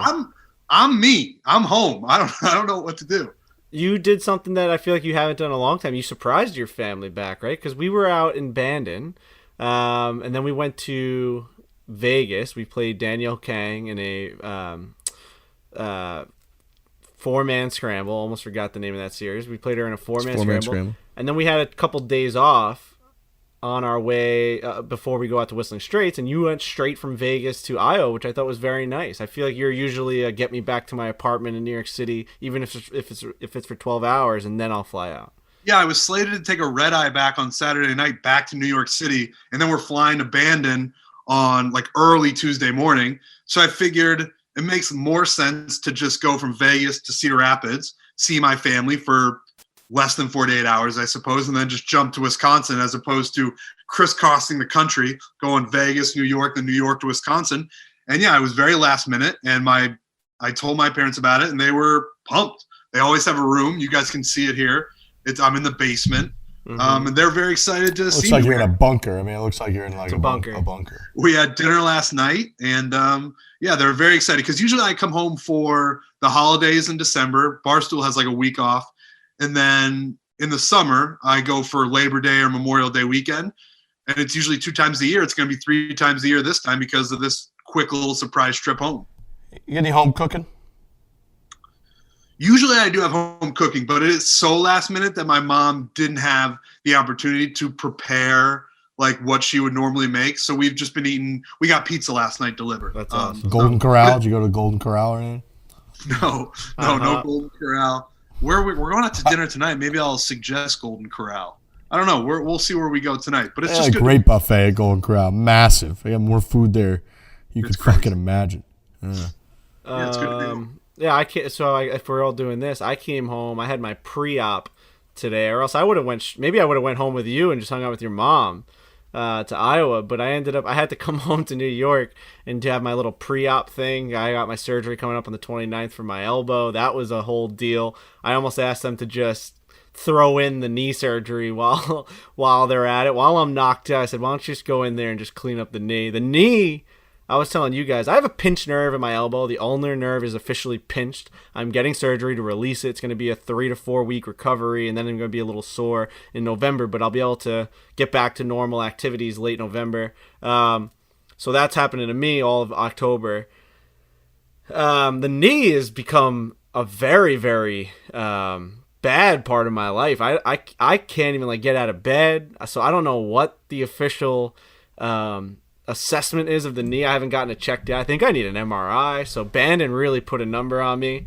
I'm living with a brace on. I have to consistently ice my leg every single night like I'm 90 years old. Last night I came home, didn't have like one of those ice packs, so I basically iced my knee with frozen cauliflower, like a bag of just cauliflower that was in the freezer.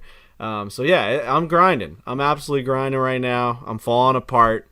But I got my vitals taken today. Everything was good. I had good blood pressure, good heartbeat. So that was all nice. They did take my blood. Yeah. They did take my blood. So I said, I guess I'll talk to you guys tomorrow about that. We'll see what's in there. I can't hear you. I think Riggs is on mute. No, he just has no service, dude. No, I can't hear a word you're saying. We can't hear a word this fucking guy's saying, man. What the hell happened to my audio? Oh, there you are. There you are. It was a service audio issue. What does that mean? I don't know what it means. It just means that somehow the Wi-Fi waves weren't bringing your audio to us. What I said was we did a 4-man scramble against Danielle Kang on Saturday, and 3 holes in, she just goes, this guy complains a lot, huh? Yeah. Yeah. I wanted her to know that every shot I hit out of bounds was because my knee was exploding within my brace every swing. But it didn't really work. She didn't give a fuck about my knee. Danielle Kang's an assassin, man. She was like, she can really shit talk. She was fucking, that's going to be a good video, man. People are going to love her if they didn't already. Like Danielle Kang, the people's golfer, people's women's golfer. I mean, my goodness, she's one of the boys. I don't know if that's like a term you're allowed to use, but she is. She's one of the dudes. She can sling it like I've ever seen it before. I've never seen someone that can sling it like her. She just looks at you and she roasts you. Absolutely fucking roasts you right to your face, and then just pipes a drive right down the middle, picks up her tee, and just like laughs at you. She was like mean. She was borderline mean, which I love. I was like so into it. I'm like, let's go, Danielle. Fucking just kill me right now. She was awesome. She's ruthless. She was ruthless. Most guys have tried different ways to last longer, but thinking about, Ryder Cup pairings or tee shots or Frankie's knee doesn't always work. Folks at Roman, an online men's health company, are changing the game with Roman swipes. It's the secret to longer lasting sex. Roman swipes are a clinically proven way to last longer in bed. They're effective. They're easy to use. They're fast acting. They do not require a prescription. You just swipe these puppies on, boys, ladies and gentlemen, and then you can just last longer in bed. They're super easy to use. You can go to GetRoman.com/Fore. Get your first month of swipes for just $5 when you choose a monthly plan. That is GetRoman.com/Fore. Gentlemen, is sex a lot cooler when you just last for a long time? It's awesome. Yeah. Awesome. It's not like the stocks where you're pumping and dumping. You're just going, man. It's pretty cool. And if you are pumping and dumping, you get Roman, and then you'll just keep pumping. That's right. Just keep it pumping. It's an oil rig. An oil rig? Yeah. Okay. Oh my God. You don't like that? No, I actually didn't get it at first, but now I get it. Okay. I got it now. One of those oil drills, man. They just pump it. Pump it. They pump like nonstop. Just pumping until it goes out, and then we gotta use renewable energy, or what do we gotta do? We gotta start putting banana peels like they did. Yeah. I can't hear you now. Can you hear me? Yeah. I think electric is a the service next one. audio issue. I can't hear anybody. I think I tried to read Riggs's lips there, and I said yeah, because I think he said Back to the Future. Is that what he said? No. Because that's the reference I was trying to make. I didn't. GetRoman.com/Fore. All right, ladies and gentlemen, you can get your first month of swipes for $5. You choose a monthly plan. That's GetRoman.com/Fore.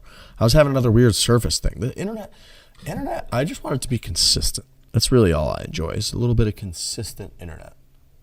Well, Elon Musk we learned this in Bandon. One of the caddies, I think it was Dylan, was showing us that Elon Musk's trying to send up those Wi-Fi satellites where they say in 100 years you're going to look up at the sky and just see these beams, this row of just lights flying through the sky because it's just Elon Musk's and Wi-Fi, free Wi-Fi.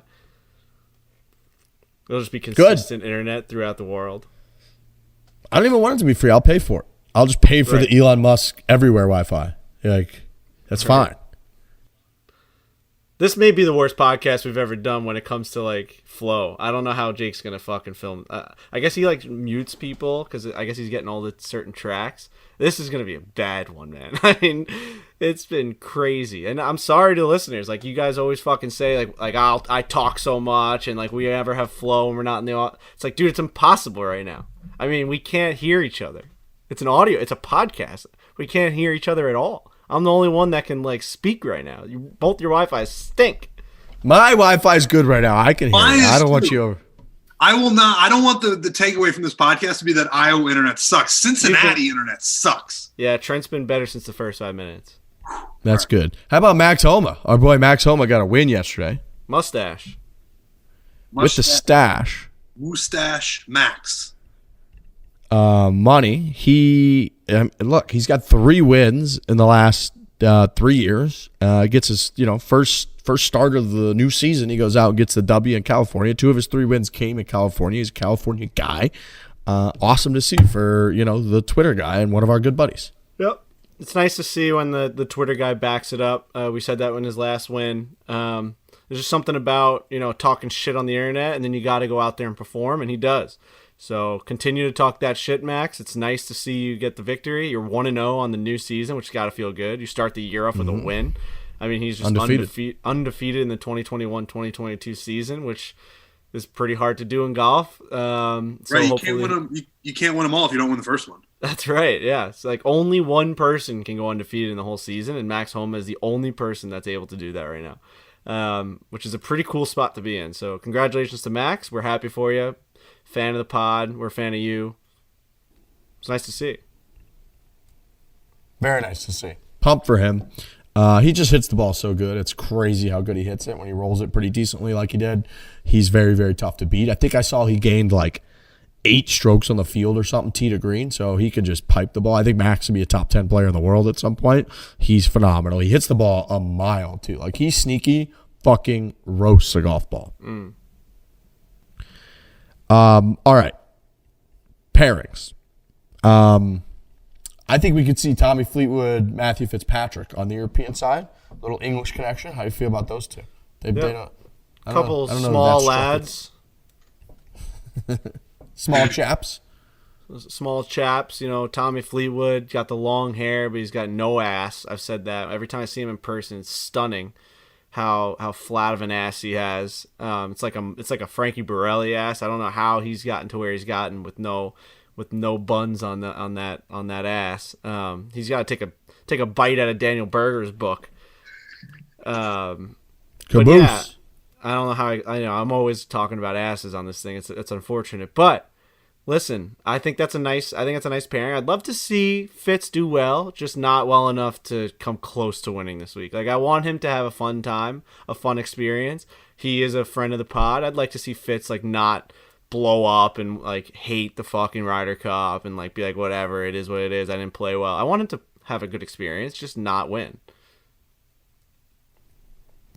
I'd like to see him win, obviously. Clearly.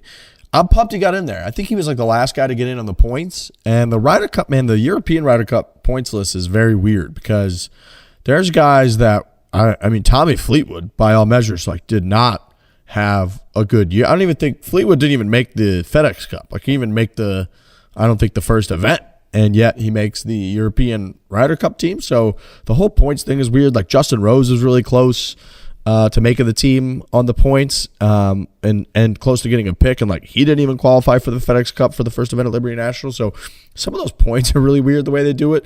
Obviously, Shane Lowry won the British Open 2019, and he's been pretty damn consistent, so he got the pick. So it just always feels a little bit too with the European team like they're coming in almost as like unknown strangers. Like, even there's a few guys. Obviously, Rahm's the best player in the world. Rory we see all the time.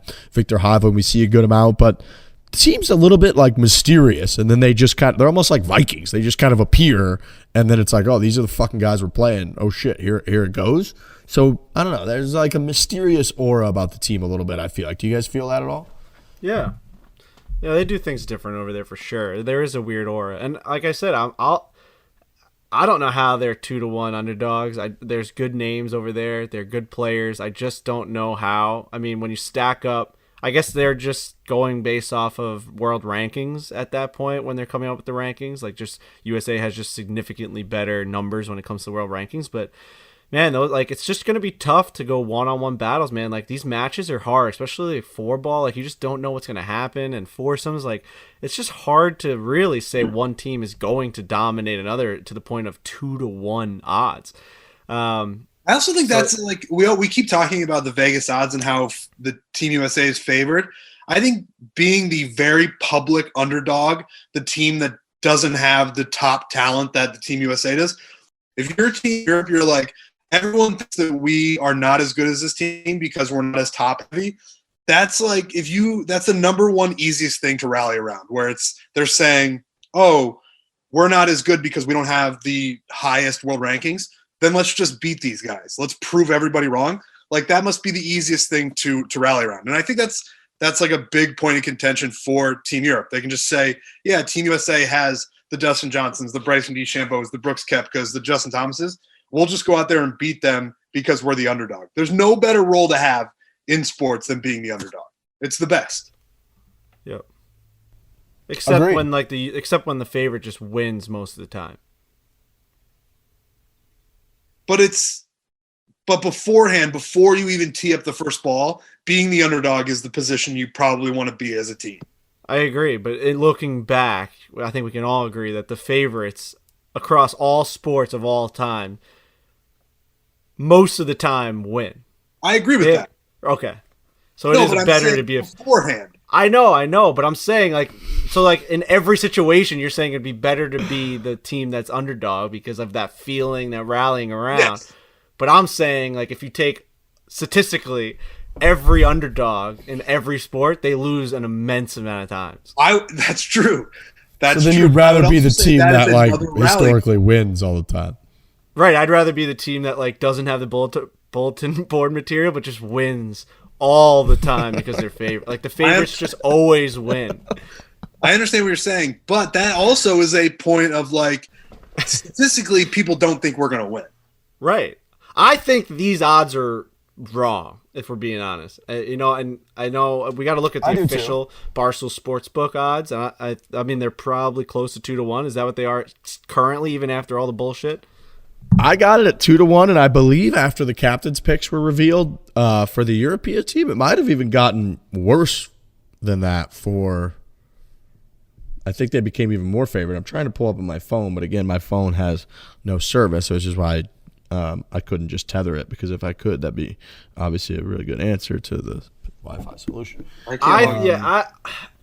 Maybe I'm getting caught up in the media Shackelford bullshit where it's like, oh, it shouldn't be this big of a favorite. I have to take a step back, realize how good the United States team is, and that they should be 4-1 favorite. You know what I mean? Like they're going out there against Tyrrell Hatton. Like, come on. Like, let's just. We got Wiesberger across from Dustin Johnson.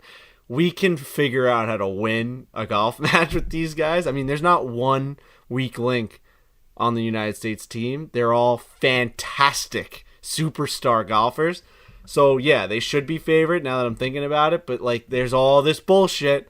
That's like, Europe always has a chance. They've won 7 out of the last 9. It should be closer. But, I don't know. It's just not, so.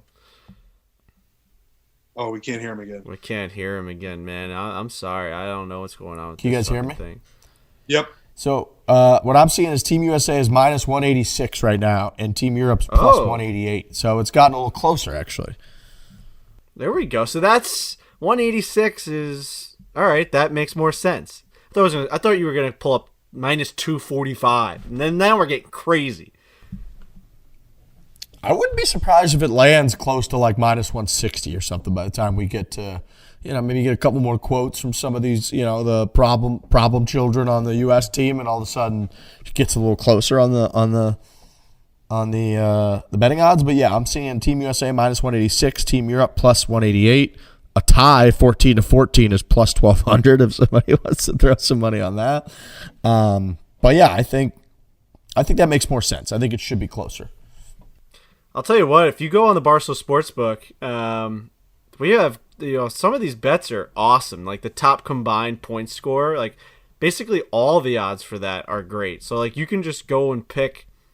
Like Jon Rahm is the favorite for points top combined point score, and he's plus 800. So like no matter who you pick, you're getting amazing odds. I know it's hard to pick out of the 24 players that are available, but I mean you can kind of narrow it down to like 3 or 4 guys that are probably going to lead this entire event in points. Like Jon Rahm, JT, Rory, Cantlay, like these are names that I don't know if the other guys Jon Rahm plus 800 to lead the event in points seems like a no-brainer. It's just wild because I remember like Fleetwood and Molinari were both like 5-0 or something at the 2018 Ryder Cup. So it's just like I do like when I saw Rahm plus 800 and JT plus, like that is appealing. I would say to sprinkle a little coin on there, because even if Europe loses, Rahm goes like 4-1 or something. Like he could be the top point guy, and you cash a plus 800 bet on the Barstool Sportsbook. Come on, boys. I guess when you pick the top players, they're paired up against the top players. So like you should probably sprinkle some on like the Colin Morikawas who are plus 1,800, or like the fucking Daniel Berger's plus 2,800. Like what if he just goes out there and goes 5-0 because he's like matched up against much worse players and he just absolutely dominates? That is pretty fucking good, actually. So that's a good point, Riggs. I think that I would stay away from the favorites now that I think about it, and I would sprinkle some in the middle range, right there in the middle of the pack. Those guys that are really good fucking players, they're obviously top 12 in their country, and they're just going to go out there and play against a little bit worse competition. Give me those guys. I like that Morikawa bet a lot.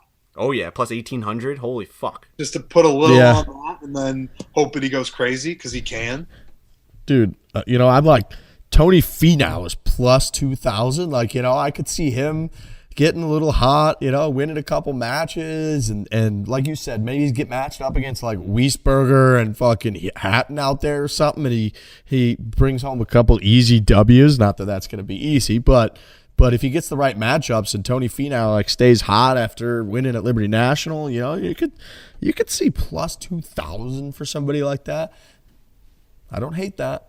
I don't hate that at all. You'll catch me putting in. I'm going to be sprinkling some bets for, I definitely want to do Team USA top point scorer because those odds are just as good and you're eliminating the other 12 guys from Europe, right? Like you're looking at a plus 1,000 for Tony Finau to just lead the U.S. in points after the event. You're looking at Xander Schauffele plus 750 to just lead the USA, be the best player on the USA, most points racked up. So, I mean, I'm definitely going to be spread. I mean, you could spread $50 on each of them, and you're going to like your odds of hitting are going to get greatly improved.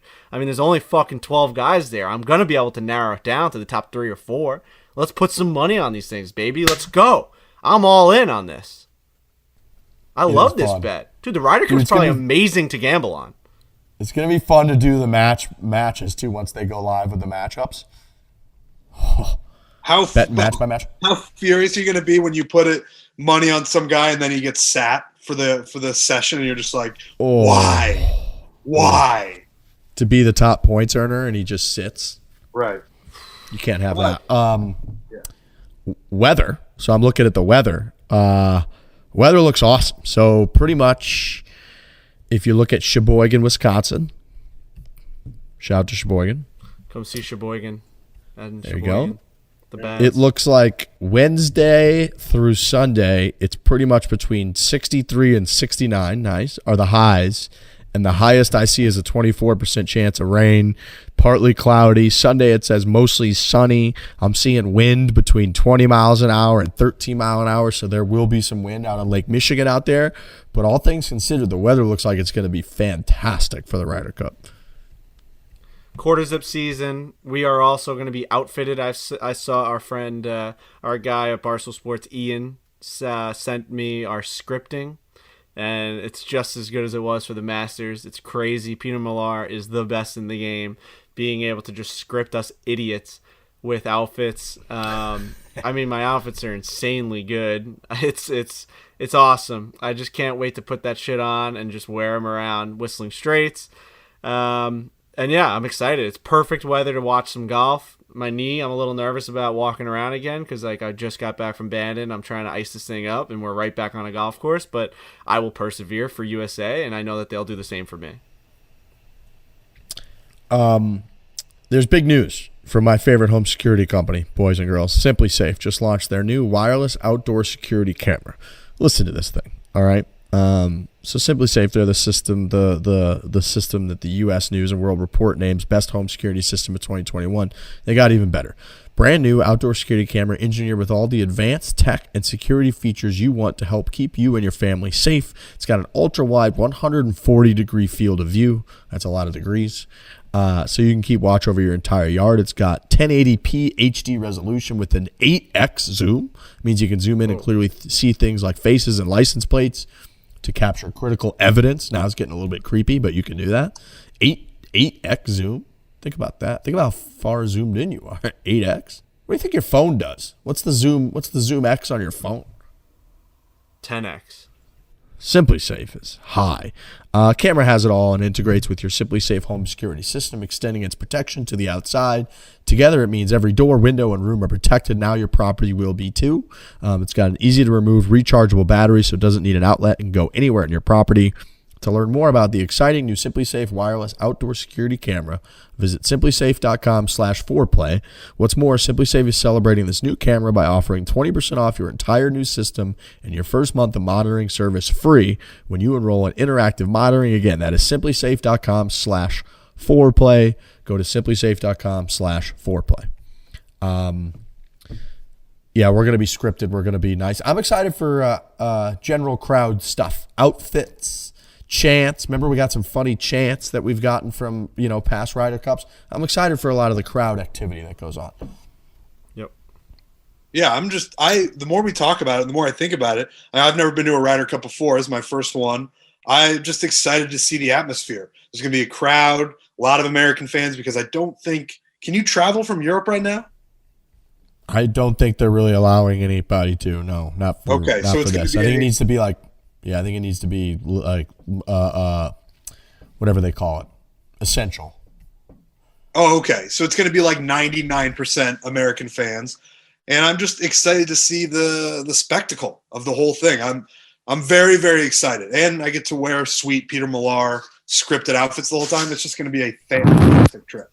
I get swept up in there's no better feeling than right before puck drop of an ice hockey playoff game. And I get swept up in all that shit. The fact that we're getting that kind of environment on the first tee is going to be otherworldly to see that on a golf course. Like, I've always wanted to see how it actually feels and sounds and looks, and like you could actually just feel it when they're just not being quiet on the first tee during the drives. Like I've never experienced that before, of people just screaming and keeping going. JT's gonna be like, keep it going, like harder, louder, give it to me. He's just gonna stripe one. Oh my god, I need that, man. The hands pumping, let's go.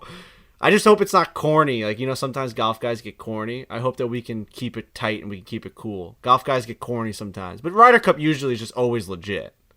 No, if he just does this, yeah. That's it. Throw the Plus, arm. a JT can't be corny. Like a Harris English can catch himself into some weird shit. Like Harris English hits a drive, and he just goes like, "Oh, let me hear it." Huh? Right. Sorry, I can't hear you. I'm getting older. I can't hear you. What was that? Leave it to JT. He's a cool guy. He knows what cool is. Yeah. It's like Bubba Watson, I feel like, used to get caught doing that. Yeah, let's hear it. And it's just like, ugh, yikes. Save it for the cool dudes. But what if Bryson just unleashes a fucking 410-yard drive and just does like the Hulk, like, ooh, just to the crowd, and the crowd goes crazy, ripping their shirts off, screaming. This could be the new Bryson image that I've always wanted, is him being just like an absolute meathead on the golf course. Just rip his fucking shirt. Just looking at everyone. Like, holy I'd like fuck. to see him rip his shirt off, but then have another American shirt on under it. Oh, God, yeah. That's what I want to see. All in American Hardo. It's like he needs to wear like a bandana, drive a Harley Davidson to the course. I like it. God. Dude, I think, too, it's like 380 or something to the front edge of the first green. So people are like, is Bryson going to stand up there and just be an absolute hooligan meathead and try to rip one onto the first green? Has to. Has to. Absolutely has to. It'd be awesome. But yeah, man, it's Ryder Cup week. It is outside of the Masters. This is for golf fans, man. This is it. And it's arguably better because you only get it every 2 years. This time every 3 years. Whistling Straits is going to present phenomenal on TV. We're going to be there in person overlooking, like I said, like Lake Michigan. Some of these grandstands that they've got up. I mean, we were there in July with my brother and a couple of my buddies. Like, they were just putting them up. Some of these grandstands are like high on these dunes overlooking Lake Michigan. It is going to be spectacular venue for a Ryder Cup. We had to read his lips there. I think hopefully his recording picked it up. But I would say from a viewer standpoint, I think it's better than the Masters. I've just like the Masters is very, straighten your tie and be all, Oh, settle down now. Settle down. No, I'm just saying. I know. Don't get caught up in this week. We love the Masters. Settle down. I love the Masters. Okay, don't start doing this. Settle down. No, it's not. It's the fucking. They're allowed to do that. We love that about the Masters. I know, and there's a place for that. But every 2 years, just watch yourself. The fans going crazy. Like it's more like I don't like the savagery of like rooting for your country and like going crazy. There is a place for like I think for the most part, like as a viewer, and especially if you're there, the experience is way crazier. They're different. They're opposite actually, but they're just like if you're there and you're rooting for your country, like I don't think you can match that from a fan perspective. Well, from a fan perspective, there's a huge difference between like rooting to watch the Masters. You're like, if you go to the Augusta, you're crying because of the beauty, the history, and just it's Augusta National. You never thought you'd be there. It's the most beautiful place on earth. You can't believe what you're seeing. So that alone is worth the purchase of the ticket. Like that's why you go to the Masters. You're not rooting. unless it was Tiger Woods, like you're not like actively going there to see someone win. So there's a huge difference between watching a major and watching the Ryder Cup for me. Like, we're going to Whistling Straits to get a W. Like, that's what Trent and I are doing. We're getting on a plane, we're going to a golf course, and we're going to root for USA to bring home a win. Lift the cup, like lift a trophy. That, for me, is a huge difference in fandom. Where, like, I don't care how it gets there. I don't care what the course looks like. I don't care where they play, how they play. As long as they get that win, that's all I'm rooting for. And that's the coolest part. Like, that's such a difference between your average major or tournament in golf. Like, you don't have any idea who's going to win. Right. At a normal tournament, there are countless outcomes. Anybody who enters can win. There's two teams and one team is going to win, and one of those teams is the country that we're from, and it's a whole different experience. It's going to be awesome, and Riggs is not going to. He's not going to be. I know what you guys are doing right now. I get it. You guys are laying it on thick right now, as they say. Well, because it's fucking awesome, and I know thick in the biz here. You love it. You went to France to root for USA. You fucking love this shit, and you just can't experience it this year. It's tough, but. We'll try and do our best without you, and we'll try to really, really wrangle it in for the USA, all of our listeners that want us to be there and like wrangle in a win and bring it home and bring them that USA content. We'll do that for them, and then all your European fans will, you guys will just drink your tea and watch Ted Lasso, and it is what it is. You watch Ted Lasso. I do watch Ted Lasso.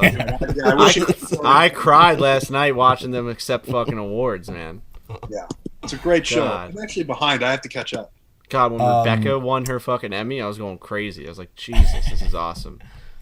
I was there in Paris, and I will say it was a real shame because it was nothing to root for the whole time. We just got curb stomped by Europe. Just the thought of, Masters, obviously you get the green, you get the kind of green and yellow and the scoreboard, and then even like British Open, you get like links golf, and you get that thought too of the giant like yellow leaderboard that they have. I'm very excited just for the colors of the lead, like when they go red or it goes blue, or you get that feeling like you can sense it where it's like there's a lot of red up on the board or there's a lot of blue up on the board. Like that environment is something we never get, and we yearn for it and get so excited for it all year long. And match play is what we play. Like when we go out and play each other, we play match play. When Frankie goes out and plays with his Long Island boys, like you play 2-on-2 match play. When I go home with my St. Louis boys, 2-on-2 match play. That's what we play. And it's like, yeah, that's good. And there's controversy over gimmies. And this is it. This is the one time that they fucking do that.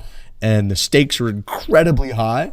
And the fans are going to be going nuts. The weather looks great. It's just like the course is. There's winds going to pick up. It's going to play tough at times. It's going to be birdies all over the place at times. There's going to be fucking Stricker and potentially Tiger and Phil riding around in carts with their fucking headsets on. And you're going to have Harrington and like his old guard that's been doing it forever. That's been. It's just like all of it's going to be. It's here. It's just like happening. Like tomorrow when we're at Whistling Straits, when people are listening to this show on Tuesday, we're just going to be a part of that. Like that's just going to be happening all around. Guys are going to be out there in their little pods, like practicing shots together. You're going to have, a guy like Sergio who uses like a TaylorMade ball out there with Matthew Fitzpatrick, who I think uses a Titleist ball. Like they're trying to see if they can use each other's golf balls and like for alternate shot. Like all of that shit is about to just happen, and it's awesome. That's true. So do they throw like sponsors out the window when it comes to that? Like, does that matter?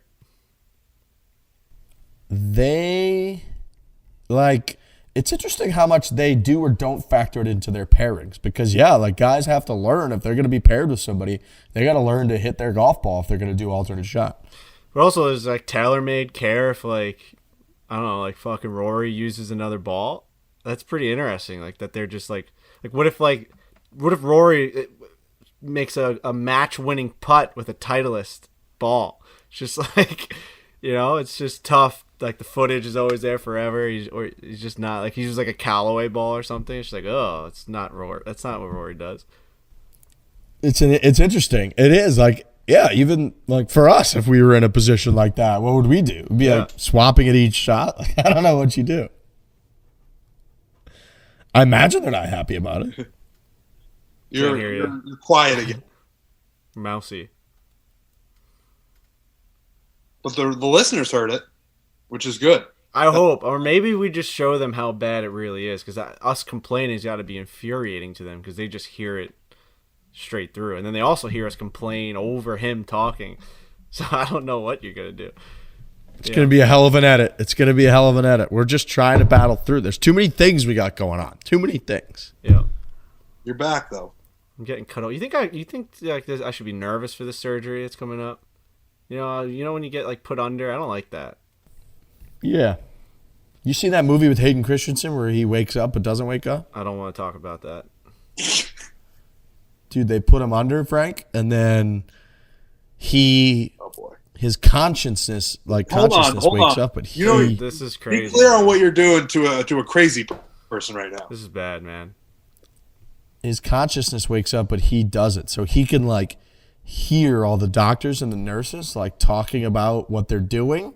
And turns out his like wife or girl, he's really rich, and his like wife or girlfriend was actually plotting the whole time to like kill him during the surgery so that she could like take all of his wealth and everything. And this all happens just because he went under the knife, as they say. I can't believe you just said that to Frankie Borelli. I'm gonna ask him. I'm gonna ask him when I get there. Be like, is there a chance that I consciously wake up but don't physically wake up? The guy's gonna be like, no. Oh yeah, it's like that Hayden Christensen movie. Oh no, dude, the movie's called Awake. Oh my god, dude. I don't want to wake up while they have my arm cut open. You're going fully under. Yeah. Yeah. They had to like check my neck size for the anesthesia. I was like, what the fuck's that about? And I was like, well, I didn't eat anything today, so my neck's a little smaller than usual, but I'm thinking about eating a big dinner the night before. And she's like, it's not going to change. I was like, okay. My neck fluctuates in fat. That was my point. Having you has got to really be something. Yeah, man. I'm going to fucking go under for this shit. Just so I can fucking drum again and pop punk. You're going to be fine. Dude wipes. So it's time to quit shitty, scratchy toilet paper. It's gross. Might have been what gave me an issue a few months ago and switched to Dude Wipes. Dude Wipes are extra large flushable wipes that are made with a plant source fiber. And fiber is designed to give your butt a cleaner, more refreshing finish than TP after using the restroom. Be prepared for any situation on or off the course with Dude Wipes. They come in at home and on the go options. So you got multiple options. You put them in your golf bag, keep them at home, kind of where you would keep TP. They also have Dude Powder and Dude Shower Body Wipes. Great products for those hot and sticky days on the golf course. Code FORE15, FORE15 for 15% off your entire order. DudeWipes.com. Again, you go to DudeWipes.com, use the code FORE15, FORE15, and you get 15% off your entire order. If you have like a stain on a plate, would you just like scratch at it with dry paper towels? No, you need to combat wetness with wetness. It's just the only way to clean stuff up. And what'd you make that face for? I like that. That's a good way to look at it. Wetness with wetness. You can't attack wet with dry, especially when it's like a messy wet. So which is absolute sewage in Lurch's pants, needs to be cleaned up with Dude Wipes. You can't just attack that with some dry one-ply toilet paper. Yeah, the big man isn't here, but he is a poster child for Dude Wipes, or at least he should be. The sewage that comes out of him after he eats like a little bit of butter is really an unfortunate thing. So prayers up for the big guy, by the way, flying out to Turkey right now, just in the Middle East. Ankara. He's just maybe the worst time to fly out there. There's a lot of things going on in the Middle East, obviously everything with Afghanistan and all this stuff, and he's just flying. I mean, Turkey is right there, baby. It is just right in the smack of everything. And he was nervous. He's going over there by himself. I mean, to sell drones to like the government. It's just I actually felt bad because there's a difference between like, yeah, I'm a little nervous going over there, but there was real nervousness in his face, in his voice. Like he's nervous to go. I wouldn't go. That's how crazy. Like I wouldn't go right now. Just especially him. He's like the most like American big voice. 6'5" dude, however tall he is. Like, he just sticks out like a sore thumb, and like you're going over there where like tensions are high, and it's just not good, man. Like, we're dealing with our own shit over here, and now you got to go fly over there. It's not good. It's not good. So prayers up to our guy. I'm sure, and I looked at pictures. Like, Turkey looks beautiful. Yeah. If there's any Turkish listeners here, I'm not saying that like your place is not great to go to. I'm sure it's just right now times are tough, and he's got a crazy flight. He's like flying into, where was he flying into? He's flying into 4 different countries. It was a grind, man. Istanbul. He's going to Germany, and then he's going to Istanbul, and then he's going to Ankara. And the names of the airports that the airlines he was flying on, one of them was just called like, what was it? Just like Star or something like that. It's just like Flight or something. Flight. Yeah, it's just not your prime travel setup for your boy Lurch. So hopefully he comes back unharmed and everything's fine. Frankie. Yes. Although normally a patient does not remember anything about surgery. What is happening? That involves general anesthesia.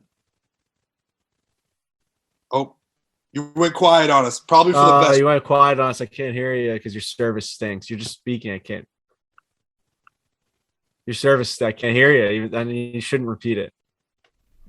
Could you not hear me there? I could hear you now. No, I couldn't hear you there. You couldn't hear me through that whole thing? No, but I'm assuming that this is some sort of percentage of people that wake up in fucking surgery. 1 or 2 in every 1,000. Holy fuck. Bro, That's So what happened? You're like awake and you recall your surroundings, but like you can't move. It's called anesthesia awareness. I don't want to talk about this anymore. I actually don't want to talk about this anymore. If that happens to me, I'm gonna fucking cry. Well, you won't do anything because you can't. You know what I mean? You're like under it. You don't do anything. You're just like you can't control any of your muscle. You're like you don't do anything about it. You can't scream. You can't. No, you can't. You're just there. Like your body is just there. And your eyes don't open, like it's just in your brain. Like they would never know. The doctor would never know. Never. Oh my god, dude! What are you doing to me? I'm just giving you the facts. These things happen. I want you to be prepared. That's before not you commit good. to. Yeah, but like you can't prepare for surgery. that. Like the doctor would never know. I can't. There's nothing to. That is fucking horrifying to the point where I don't want to do this anymore. I'm canceling the surgery. Dude. I'm going downstairs. I'm talking to my family, and I'm saying I'm not doing it. Your doctor didn't tell you about this? No, he didn't say that you could maybe unconsciously wake up, but we won't know that you're woken up, and you're hearing and feeling everything that we're doing, and you're like, you know what's going on. You can hear the buzzing and the. I don't want to know any of that, dude. I'm not going to sleep for the next 2 nights. Trent, what do you think about this? I think it was a mistake to tell that to Frankie. That's a guy who's just rooting for Europe. You know, he's lashing out now. He's fucking lashing out. He knows I'm going under. I didn't lash out. I'm trying to help you. I want you to lash out. Make a very important decision with all of the information at hand. I'm trying to arm you with knowledge is power, Frankie. I'm trying to make you more powerful. I'm going to need a What's Up Doc DM from all these people telling me that there's no chance that happens. Statistically unlikely. But there's a chance. But not impossible. It's not impossible. Not impossible. It happens to 2 people every 1,000 surgeries. It happens to someone every day. It wouldn't be a thing on the internet if it didn't just happen to people. So this happens to someone every single day, you think, in the world? There's more than 1,000 surgeries. There's more than well, yeah, math checks out. There's multiple of these a day. It happens to people, otherwise it wouldn't be a thing. It's unlikely, but not unheard of. It's also unlikely for the 2 people it happens to. Just as unlikely as it is for you right now. I can't get it out of my head, dude. I want to be sleeping tonight, just going, and just wake up. I will mention something to Dr. Brown about this, so we'll see. All right. When are you going under? Next week? 29th, so yeah, well, hopefully we bring home a fucking Ryder Cup victory, and I won't remember this. I'm sure people will remind me though on Twitter. All right. As I'm going to go back to they're gonna be Barstool like, Classic. Don't wake up. Oh man, it's gonna be tough. I'll see you guys tomorrow in Wisconsin. Yes, that's right. Tomorrow's a practice round. We're just gonna head right to the course. We're going to be all over that golf course. Yeah, I think we land at like 9:30 and we go right over there. So it should be, if you're are like fans on site Tuesday and Wednesday. That's a good question. I haven't heard any restrictions yet, but then again, we got to like the U.S. Open and there weren't any fans, I feel like, on the practice round days, so I don't want to say anything that I don't know. Right. I'm not sure. Well, if you are, look out for us. We'll be there and we'll be in the mix. I've heard people tell me they got Ryder Cup tickets for, I think, practice rounds, so hopefully there'll be people. We'll be all over that place. All right, looking forward to it. All right, safe travels, boys. Thanks, you as well. Hit it hard. Hit it hard.